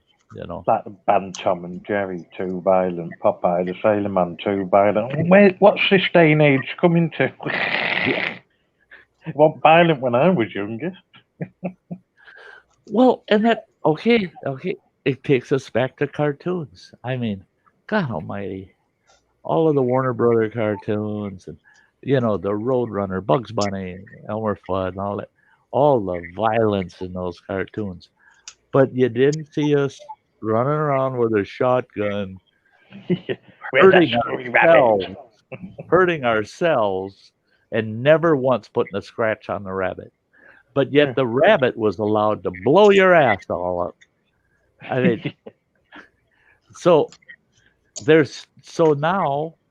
reintroducing Elmer Fudd and Bugs Bunny, and they got Elmer Fudd running around with a scythe, like he's going to cut Bugs Bunny's head off with it. no more guns. He's not allowed to have a gun in those cartoons. No way in hell. But yet they show Bugs Bunny stuffing dynamite in Elmer's face and lights it and blows his face all to hell. And Elmer never once makes contact with that rabbit, with that Sty. And they're saying that's acceptable. Why is that? So the soft little bunny can be as nasty as they want to be, but the hunter can only be punished. He can never win, right? Why does that sound like we're talking politics all of a sudden? Doesn't it sound like we're talking about what's going on in the world right now? I plead the fifth. I plead the fifth 5 times. Yep. The Three Stooges, Ghostly Grim. No kidding. I love the Stooges. I love them. Love them. Even Abbott and Costello. Very, very edgy kind of behavior. Laurel and Hardy, same way. I mean, same way. But we laughed our tails off at that stuff. It's like there's one over here, a British TV show from years ago called On the Buses. And they said today it would be not allowed because it's too racist. To what? Because one bloke calls a black bloke chalky and said it's too racist to put on the telly. Yeah, and Cindy, you got it absolutely right. Mike just said he watched Wile E. Coyote, but you don't see him strapping a rocket to his back. And if I did see him strapping a rocket to his back, I'd be running like hell for my GoPro. Because that's going to be frickin' funny that he's dumb enough to do what Wile E. Coyote does. I mean, yeah, ain't that right, Jim Bob? Yeah. I'm telling you, life is like a box of chocolates, and stupid is as stupid does. Stupid is stupid does. Yeah.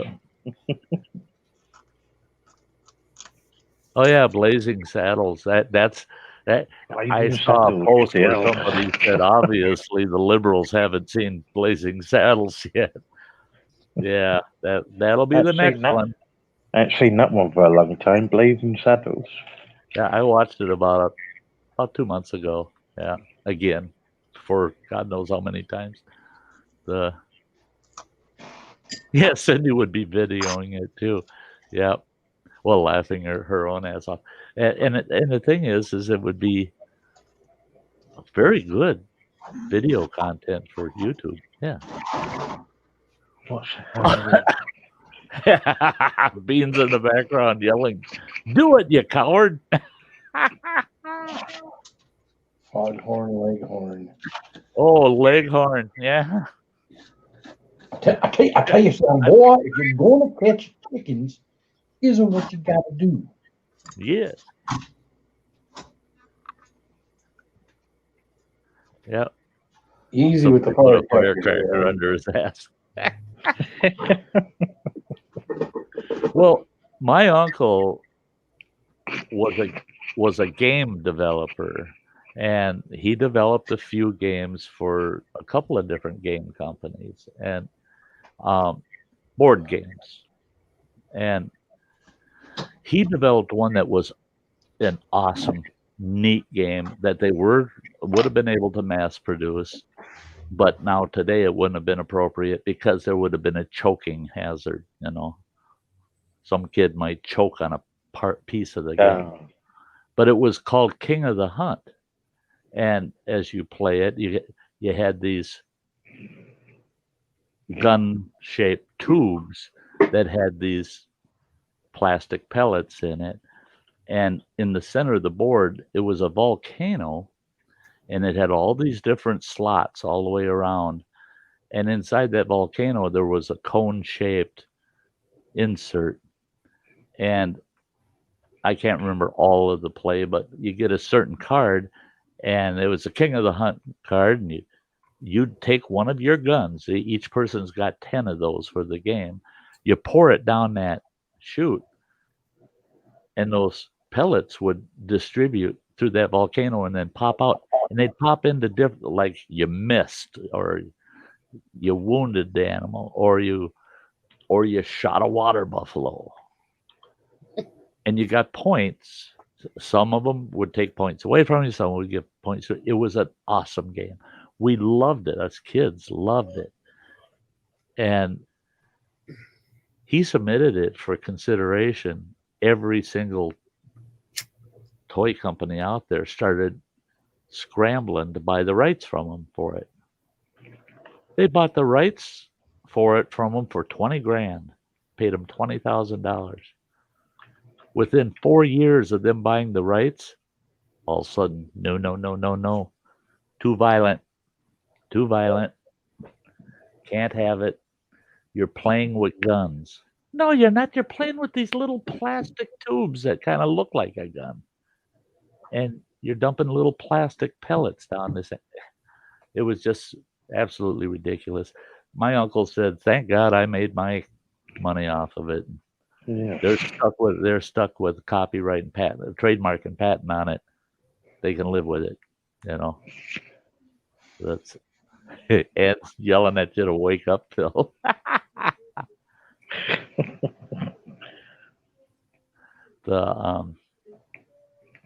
Yosemite Sam is no longer allowed to carry his guns. Yeah. So what did you say he's got instead? What's that? What did you say he's got instead? What do you say? That's Elmer Fudd. He's got a Sty, a sickle. Yeah. Yeah, that's what he's got for his weapon now. So he looks like like a undereducated Grim Reaper chasing a rabbit around. They can't put cartoons on with guns in, but they can make all these kids games with more violence and blowing up stuff and killing people. Yeah, no shit, huh? Yeah, it makes sense. Well, and when I saw that first cut of Elmer Fudd running around with that big Sty, that big sickle, I'm going, you shoot the rabbit, oh, he's dead. And you're going to hack on him with that big blade? And that's better? See, me personally, I don't know how other people feel, but if I'm going to be attacked and killed, please do it with a gun. Yeah. And get it over with. Don't stab me. I do not like stabbings. No. Anything cutting. No. I don't want to feel the pain. I want to be just out of it. It is so much worse than guns. But yet, there they go. Send Elmer Fudd out there with this big farm knife and chop up a rabbit, would you? I mean, God, you really did us a favor. And I loved what Cindy was saying, because with Mike just watching Wile E. Coyote. We watched all of those cartoons when I was growing up. I mean, really, and laugh our butts off. But you never went out and tried any of that shit. Not yet. Even as kids, we were smart enough to go, that ain't good. You ain't going to try that. It's a good thing Wile E. Coyote does it, because I ain't doing that crap. Yeah. The only time we pretend to kill people is when we got our toy guns out and went in the street tend to shoot people. Yeah.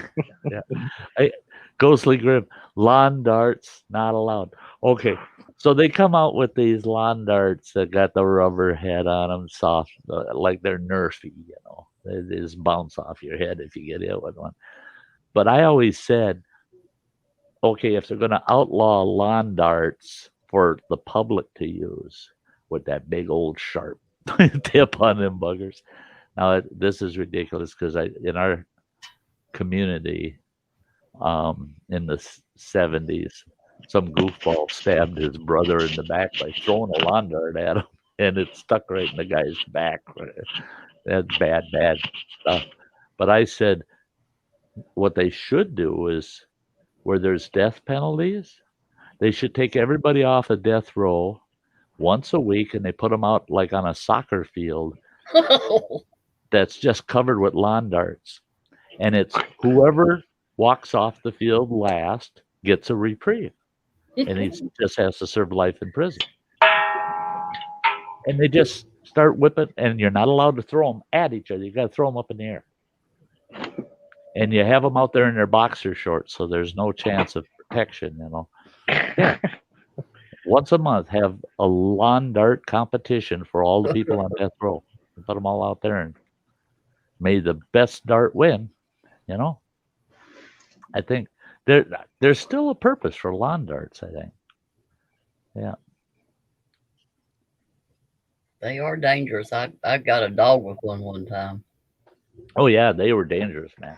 Flung that that dart, and the dog got it right in the eye. I don't know how it didn't put its eye out, but it went between where the eye was in the socket, and it didn't kill it. But Oh, my God Almighty, that scared the shit out of me. It was a little dog. yeah, you feel really bad when the dog gets it, right? I didn't play with lawn darts no more after that. We had this little dog. I don't even know what it was mixed with. It was just kind of an ugly little dog. And it was a funny dog, though. You know, it's a mutt. And out there with the kids, and we're just kind of playing soccer in the backyard. And there's the ball sitting there. The kids are all quite a ways away from it. And I thought, man, I could drive that sucker right in the net. And I run up just as I'm coming forward with the kick. That little freaking dog ran over to the ball.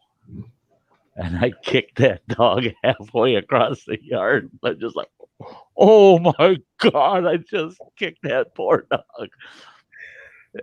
It took about a week before that dog would come to me. It was like, son of a bitch, kick me, you know. And to hear, and I'll never forget hearing his yelp, you know, yay, bye puppy, sorry. Right, I'm gonna get off anyway because I've got to go for a walk round. Oh, you actually have to work sometimes? Yeah, I do. Yeah.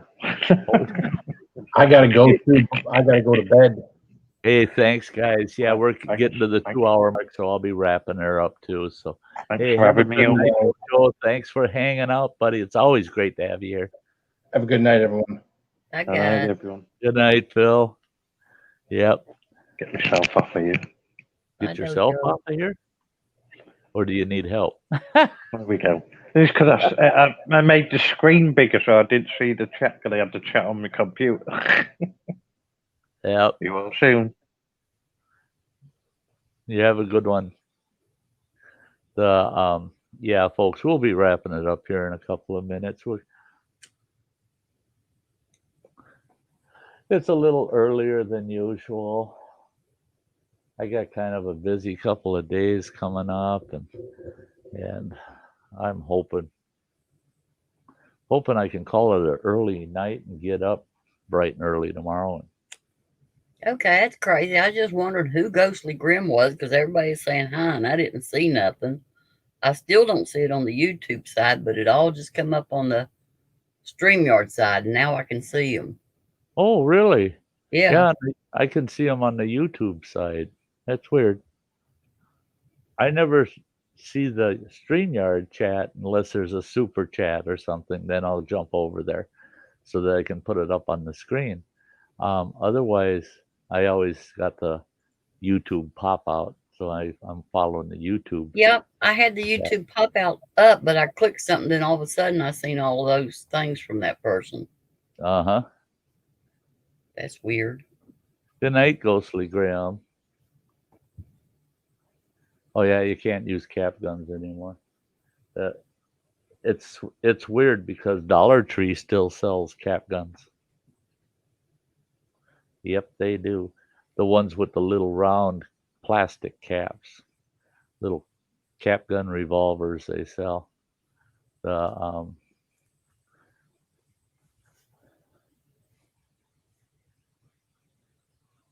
yeah, airsoft. Yeah. Now I'll tell you what, airsoft, those little plastic pellets. Bunch of us adult men were playing.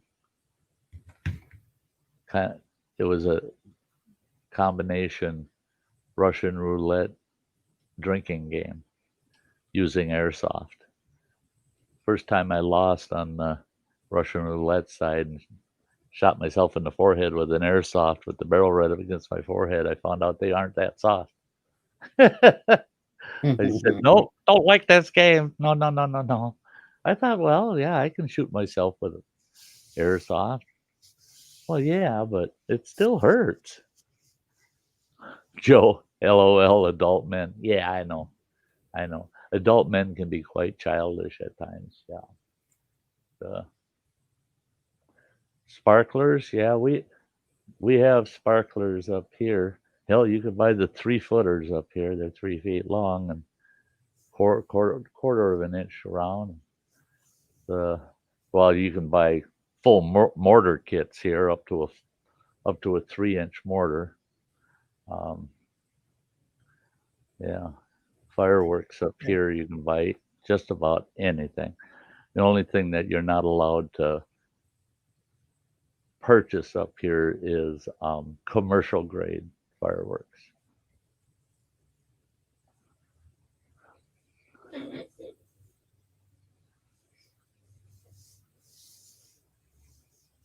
Yeah, paper snaps. I used to just love buying the boxes of those. You know, you get 5 in that roll. You break them off. You had the spools. You know, pap, pap, pap, pap.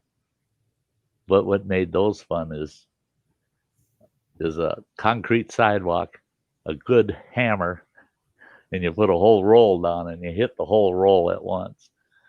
Yeah, that's what made caps fun.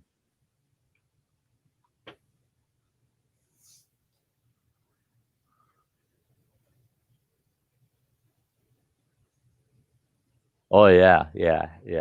When you got those high fire risks, you betcha.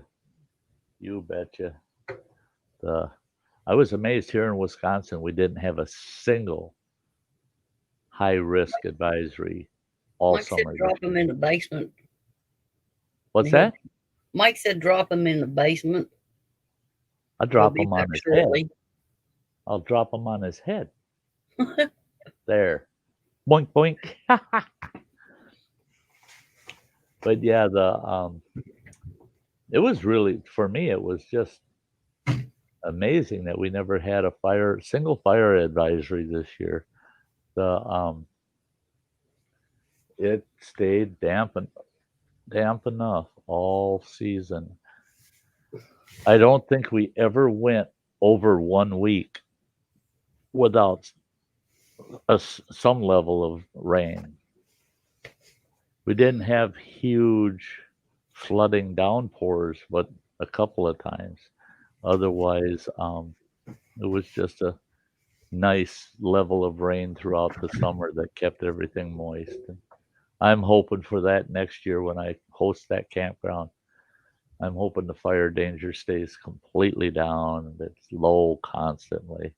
I'd rather put up with a little rain than having a bad dry season.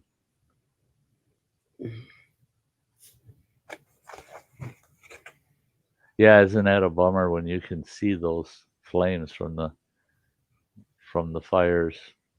When I was out in Montana, we had bad fires one year, and camp that I was in, we could see the fires crossing the mountain range adjacent from us, and they got within about 10, 12 miles of our camp.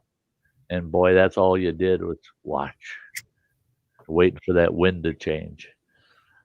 Because the way it was going going to parallel us. It wasn't going to come towards us.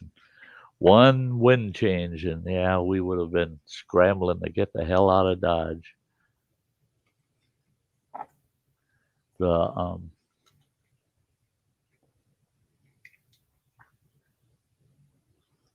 Yeah, I'm going to wrap it up here in just a little bit, Chowser. It's not that I'm in a big hurry or anything, but He's stuck here with me. yeah, I'm stuck here with Granny. Do you hear me complaining? No, I'm picking. No, I ain't complaining. Not a bit. Not a bit. The God, today I finally finished editing one of my hiking videos. It's not the one where I fall down. It's still a good hiking video, but the one where I fell down, that bugger, I'm only about half done editing that thing because it was 4 hours of there he's back. But it was 4 hours of video, raw video, and I'm trying to whittle that down to less than an hour. And I took a about a 2.5 hour video and whittled that down to 45 minutes, and that one is done. And I've got a video that's before that hike that'll go up, and then that hike I'll do as a premiere. I just got to figure out when I'm going to do it as a premiere. I don't want to walk over somebody's stream or something, you know.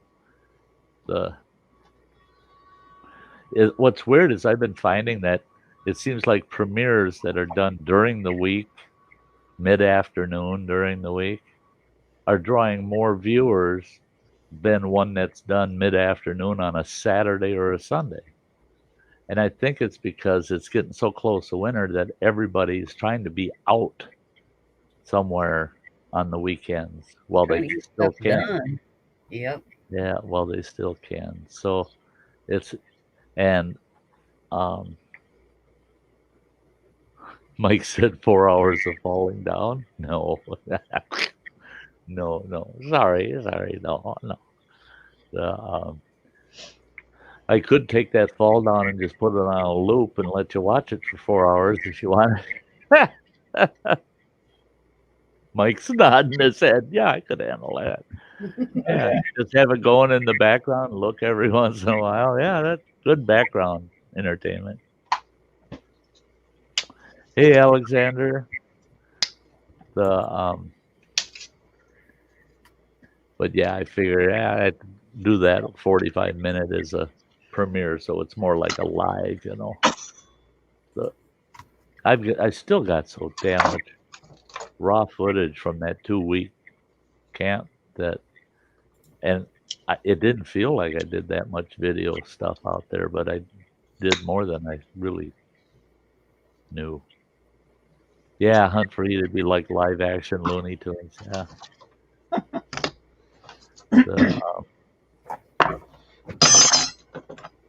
Ow. I know, right? Yeah, for a short spell there, Alexander. Let's see. Yeah,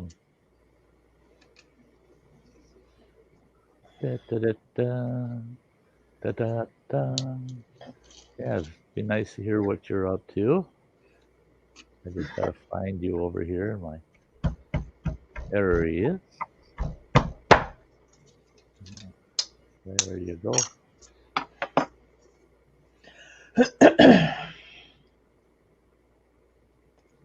There you go, Alexander. I sent it to you on Messenger.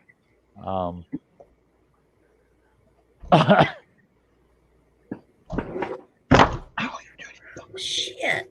What the hell? Don't hurt yourself. Why not? I bought, those small bottles of pop. I bought this 8-pack of diet root beers, right? They're just small bottles. Every single one of them buggers, I wanted to go get a pair of pliers or a channel lock, get the caps off the damn things. I just crank, and then they'd pop loose.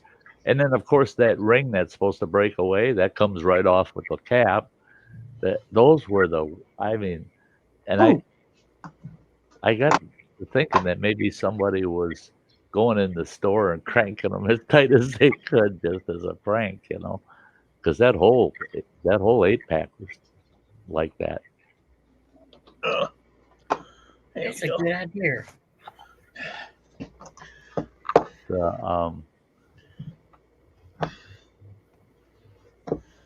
Oh yeah, I couldn't loop it as a without the audio. Nobody would enjoy it. It's just Mike not the, wouldn't. no, I just Yeah, just imagine this without the audio. Oh, my fucking son of a bitch! Oh, Jesus H. Christ.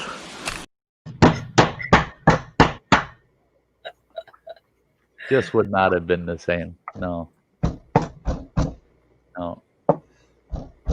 Audio is necessary. damn straight. There's Alexander. Hey, how you doing there, Alexander? Good, how are you? Hello. I'm good. There's good. Hey, how you doing there, Alexander? Good, how are you? Oh, I've been busy. Very busy. I think you got a little echo there. I think I got it now. Okay. I had the YouTube up as well and forgot to mute that tab. Yeah. That'll do it. Yeah. Yeah, everybody likes seeing me fall on my face. Oh, you guys Yeah, Sty, you have moves see like me fall on my face sometimes. It takes me a while to get back up. Well, that was really a good day because the ground was perfect. There was no obstructions to hit, so I tucked rolled, and it was easy to get back up on my. And I had my hiking sticks there to hang on to. So, yeah. So that was a fortunate fall. That one. That was an easy one to get up from, but I've had so many falls where I fall and I lay on the ground there and I laugh for 5 minutes until I feel like getting back up again. At least your fall didn't do this. Oh yeah. That's 10 screws and a titanium plate, 3/4 rotated fracture. Fell just the right way, apparently. Yeah. See, and that's it is in this arm, broke this bone right here, but it was just a fracture, and it was just about to the wrist and almost down to the elbow, but it was a lateral fracture. Oh, like a split. And all they did was they just put a strap-on cast on it, and 4 weeks later took the cast off, all was good. But boy, that hurt like a son of a bitch. And that was from falling and like a dummy, putting my hands out like this to take the fall. Oh yeah, that's how I learned this lesson, because I felt like this. Yep. And it started going like this.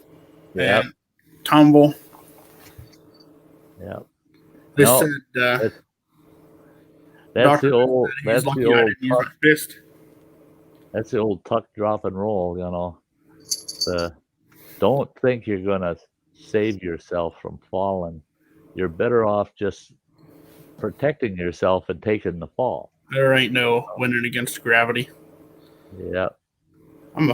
Gravity is typically I'm a big boy. I should know that.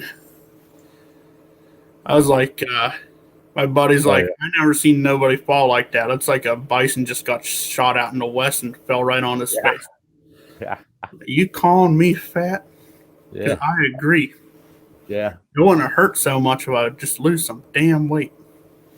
Hey, Blake, isn't that a bummer? I've broken my tailbone twice in my life.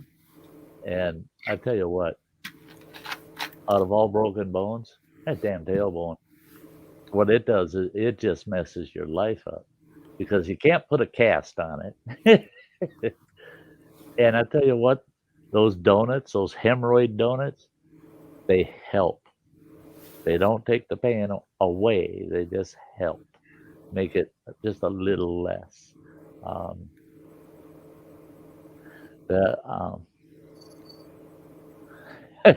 Granny.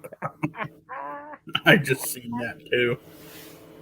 Hey, he perked up too when you did it. Did he perk up? Yep. I can't believe it. That boy's wearing protective hand gear. Bitch mittens. You need a bigger hammer. Look what I got here. I've got a bag full of the cotton jersey gloves. Oh, those are nice. So I've got 8 pair in here. And tomorrow, while I'm drinking coffee in the morning and trying to do some maintenance on my channel, I get to sit here with my scissors and cut the fingers and thumbs off of 4 pairs. I cannot. I love fingerless gloves, but I wear the damn things out, and you'll see it, especially in this next hiking video I'm doing. I wear them out till the section between the fingers wears right out, and then it's That's just what I did in mine. Big old floppy piece of cloth, and only the thumb's attached anymore. And the thumb keeps it from riding up my wrist is all, because the rest of my hand there's no fingers anymore. And I get every mile I can out of them, and then I don't throw them away after they wear out like that. I don't throw them away. I cut them into squares. Take the fabric and I cut them into squares, and I got a box full of them, and I make I make char cloth out of them. Yeah. Oh, your idea is more innocent than mine. Yeah. I was saying I've used them for patches. I have used them for patches. I used them in a smoothbore I had that I would shoot undersized ammo in, so I'd use a patch, and they work pretty good. They're heavy enough cotton that you can have an undersized round and get it to seal really good. Funny things those muzzleloaders are. Yeah, I had funny things those muzzleloaders are. I have a 70 caliber. I was making cartridges, and hold on, excuse me for a second. This chew is. Hi, Lazy Nate Newman Outdoors. There we go. That's better. I was making paper cartridges for my Charleville musket. Well, the round balls I have, the 6.9 caliber and the regular patch, didn't shoot worth the hell. So I took a 54 caliber hollow point, and I rolled the paper around the skirt of it, loaded it in there with the powder, twist, fold, whatever. Tell you what, that was the best shooting cartridge there was. It didn't even fit it. It wasn't even supposed to be happening. Yeah. I could knock a fly off a doe's ass at 50 yards of that. Yeah. Do that. Cool. Hey, What a Blake. shame. Yeah. Smack in the back of your head. Not a good thing.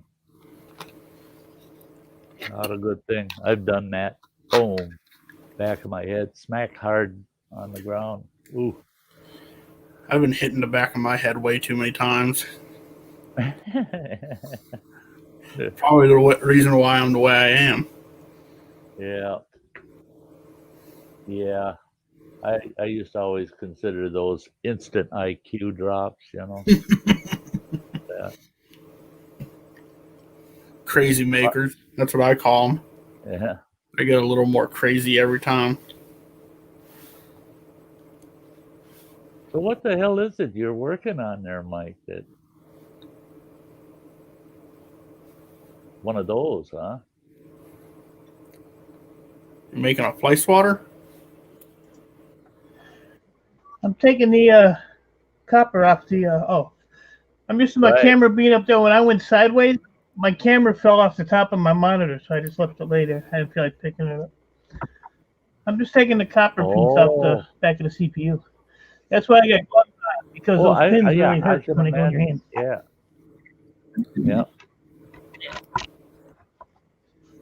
That's just like like, that's why I don't do any videos of me whittling anymore, because I got to wear my clumsy ass gloves and I get a little clumsy whittling. Or you'll find out you have a bunch of nicks all over your hands. If I'm not wearing them gloves, yeah, I got a whole box of Band-Aids sitting there. Yeah. or if you grab one of these boards by the back. Oh yeah. Oh you don't yeah. have your, I'll tell you, when I first started doing this, it was like raw hamburger in my hands. Those solder nipples on the backs of those boards, you're right, man. I tore my hands up on them.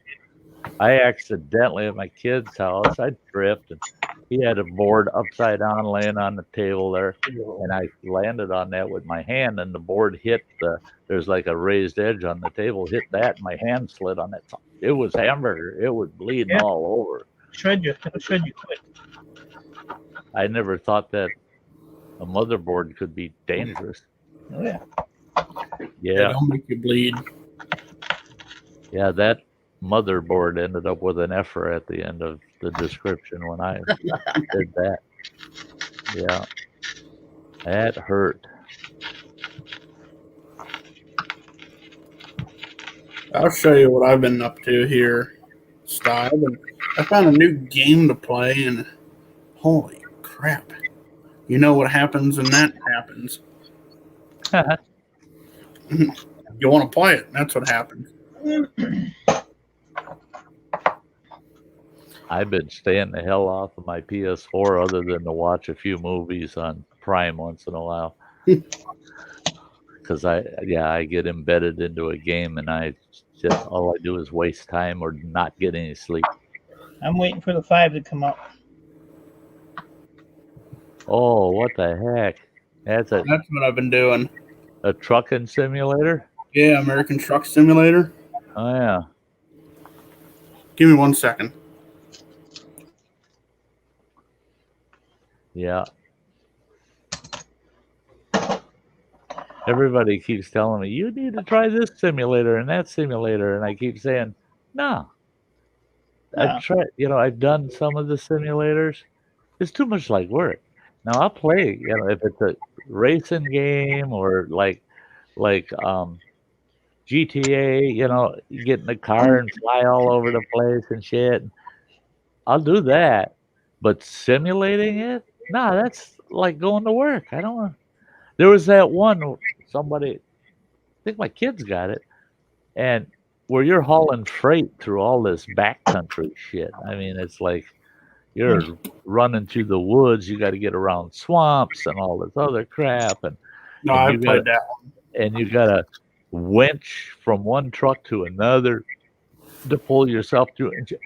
And I tried playing that, spent an afternoon playing that with him, and I threw the controller down. I said, fuck you. Leave my truck where it sits. And he goes, what do you mean? I said, I quit. I'm done. I don't like this job. I said, that's bullshit. That's bullshit. It reminds me too much of real life, man. I don't like having to winch my truck out of crap and no. You should play since you don't like to work. What's that? That farming simulator game I play. Yeah. That would drive you nuts then, because you gotta buy land, you gotta plow it, fertilize it, line it, plant it, shit, deliver it. It's a lot of work. There's my oldest daughter's honey, her fiance. He's been a farmer his whole life. He's got that simulator you're playing, and he loves it. He loves it. And she told him a week or so ago, get your ass off that simulator and go do the real thing, because at least you get paid when you do that. Yeah. And he goes, but I'm so good at the simulator. And she goes, well, then be that good at the job and you'll make some good money, you ass. Get off of the computer.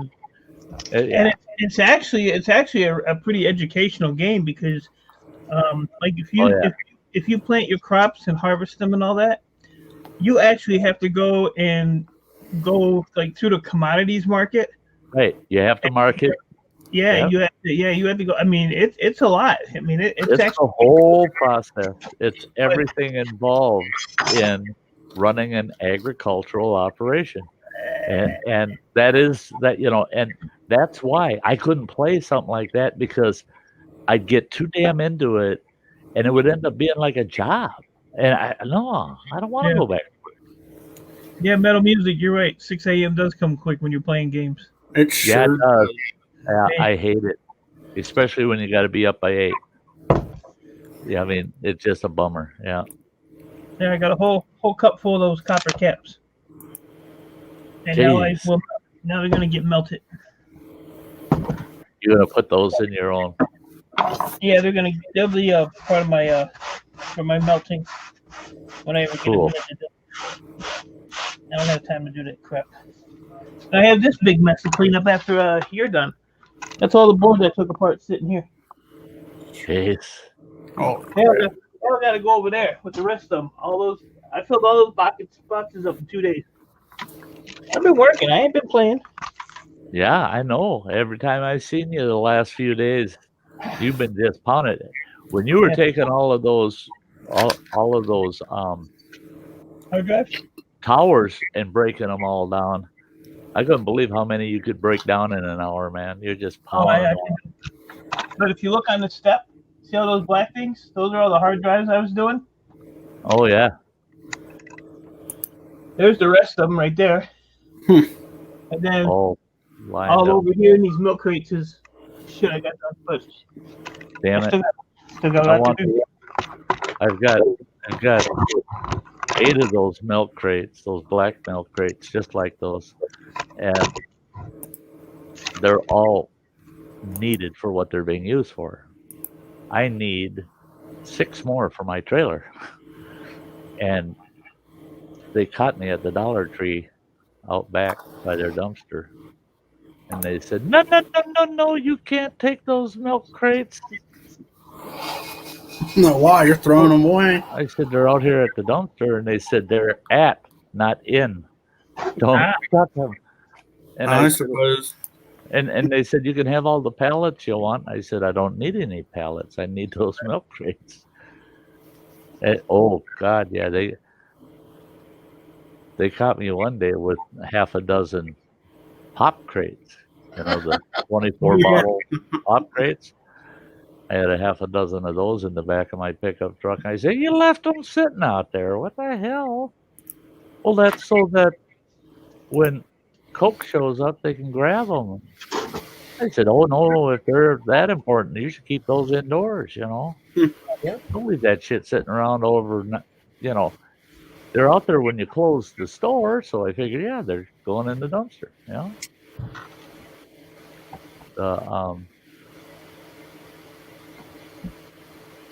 Yeah, they just don't have it, they don't have a sense of humor when you're taking their milk crates and their pop crates. It is nice that you can just take their pallets, but I just have no need for pallets right now. Metal Music says I need a ding-dong lunch break. Well, I don't have no ding-dongs, but I got ring-dings. Is that close enough? He's got ring-dings. Not a ding-dong. I got no ding-dongs, you ring-ding. You ain't got no ding-dong? Sucks to be you. Actually, I've got 4 chocolate ding-dongs and 2 of the white chocolate ding-dongs in my freezer. And they've been sitting in there for over a month. I got 2 in there from when OG started it. What? I got 2 still in my freezer from OG John. OG sounds so yeah. I seen them in there yesterday. These are the ones that I kept from OG Son's thing. Yeah. This is what I'm driving now. There you go. Yep. There's a nice rig. Nice Peterbilt. And then I'll never forget. I was out Green River at a truck stop chatting with this gal that all the trucks that I have. Oh yeah. But I was talking to this gal. Oh yeah, nummy. I was talking to this gal that she's an over the road driver. We're sitting there having dinner together at this truck stop. At the time, I was driving a 1982 cab over Freightliner. And I didn't realize that it was her that pulled in with this sweet Peterbilt. I mean, oh, that puppy was sweet. So customized, tricked out. Well, it passed me out on the interstate. I'm pounding down the interstate doing about 70, 75, and this Peterbilt comes by me just like I was standing still. And I told her, I said, you see that Peterbilt out there? And she goes, yeah, what about it? And I go, that some bitch passed me out on the interstate. And I said, I was doing 70 miles an hour, and it passed me like I was standing still. I said, boy, that bugger's got to have a hell of a mill in it. And she goes, oh yeah. She says, it's got a V8 Caterpillar in it. And I said, oh, yeah. I said, and it's not governed, that's for damn sure. And she goes, I would never govern my truck. I go, your truck? She goes, that's my truck. She says, that's my truck. I said, holy shit. I said, how in the hell did you land a truck like that? She says, well, I've been driving for 6 years and saving everything I make. And she said, now I'm independent and I got myself one sweet Peterbilt. And I go, well, tell me, how do you like your Peterbilt? And she goes, you really want to know? I said, well, yeah.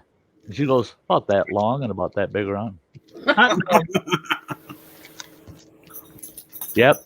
Then I knew she'd been out on the road for a few years. Yeah. That passed, you know. But yeah, she had a really sweet truck there. She had and it amazed me because it's the same transmission I had in my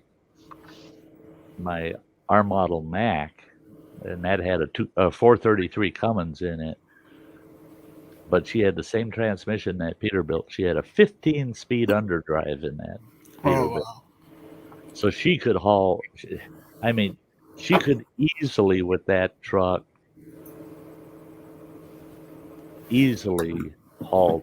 pull 250,000 pounds with it. Yeah.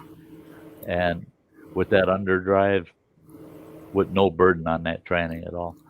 And the nice thing with the underdrive was, and 15 gears, you get out on the highway and you wind that bugger up, and I bet you you top 100 miles an hour with that truck. I wouldn't want to be doing 100 miles in that truck, but I'm sure that tranny would allow it without redlining that Caterpillar engine. Yeah.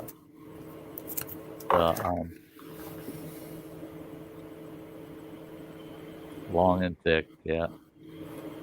Yeah, they're a long timer. That's right. I forget what engine I put into that Peterbilt in game, but I got the Eaton Fuller 18-speed transmission alongside of it. Oh yeah. I hate the automatics in there. So many are running them now. Hmm. See, I can understand if you're a company driver and that's what they give you, Yeah. But I tell you, if I'm going to own a truck, I'm going to want a manual in it.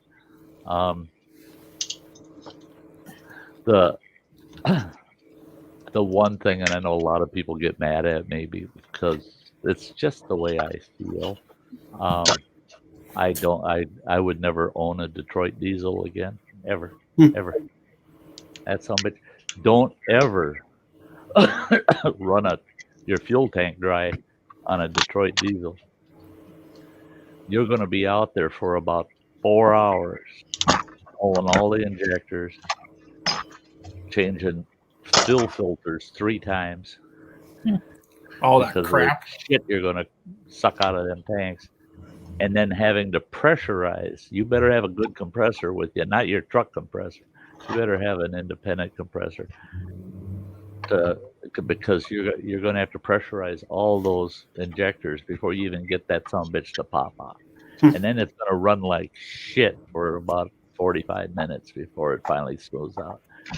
And I'm only saying it out of, I've been there 3 times with a Detroit, and I said, no, ain't doing it. No more. No, My Cummins, 433 Cummins, if that happened to that Cummins, all I'd have to do is change out the fuel filters.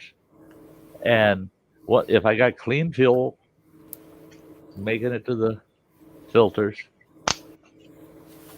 Turn that son of a bitch over, she'd get about 15 spins and she'd fire right off, and off I go.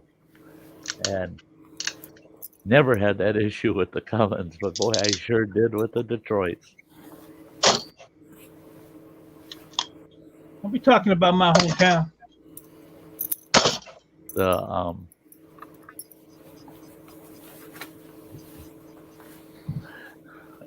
actually metal music, Running Water has been running mountains. I mean, it's his driving. He's getting about 60% of his drive time is all mountain driving, and he runs an automatic, and he hasn't had. He's only once, do I recall, where he had tranny problems with his rig, and it's how they run them in the high country. It's well, it's just like with my Ford truck. I mean, if I'm pulling a trailer and I'm in steep, hilly country, I cannot have that sucker in overdrive. You disable the overdrive and it's fine. You run that sucker in overdrive and you're up and down those big hills, you're going to fry your tranny. That sucker's kicking in and out of overdrive. You don't even hear it. You don't notice it, but it's kicking in and out of overdrive constantly on those uphill drags, and it's frying your tranny. I've talked to people that say, well, I don't even know what that button's for. I said, read your fucking manual. I mean, you buy a vehicle, it's got a owner's manual, and, maintenance and operations. Those are the 2 things you really need to read out of that manual. The rest of it's common sense stuff. What does this button do? I mean, come on. If you read the operational side, you'll find out what that button does, you dope. That's like my buddy. He had bought a truck just a few months ago. It had a transfer case in it. He's like, there's neutral on the transfer case. Does that have to be in there? Like, do you want to find out what it does? So I told him, no, don't do it. You'll regret it. And, well, he's stupid. So you know what he did. He found out what gear clash is. Yeah. And then he had the audacity when we were working on my truck. I didn't even want him around it. He was saying, oh, yeah, I see you got a transfer case, too. I'm like, don't you fucking touch it. Yeah, you blew yours out. You're not blowing mine out. Yeah. Well, that's like this fella I run into that actually he was working for us when we had the tree service. He showed up at work one day, and he's got this big-ass flatbed behind his truck that he's pulling. And he's got a Bobcat sitting on it and a bunch of scrap steel. Mm-hmm. And it was all heavy scrap, too. It was a hell of a load.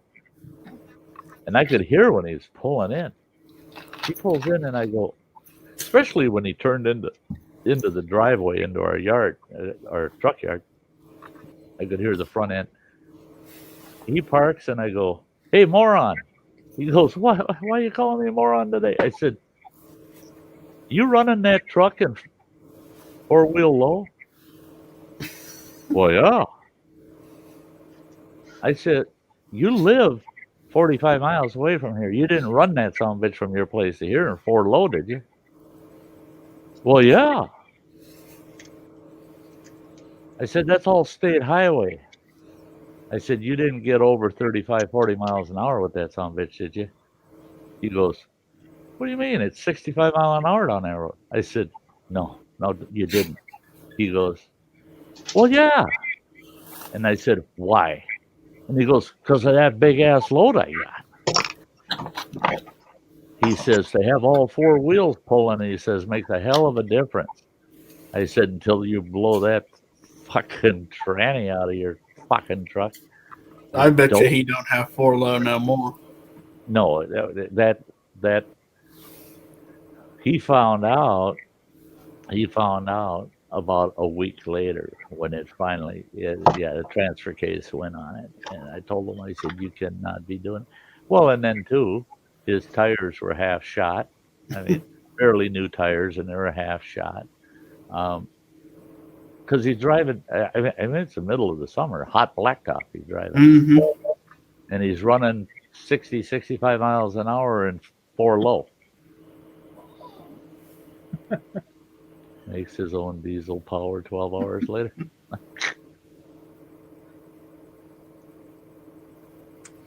It probably does. Well, I think I'm going to call it an early night.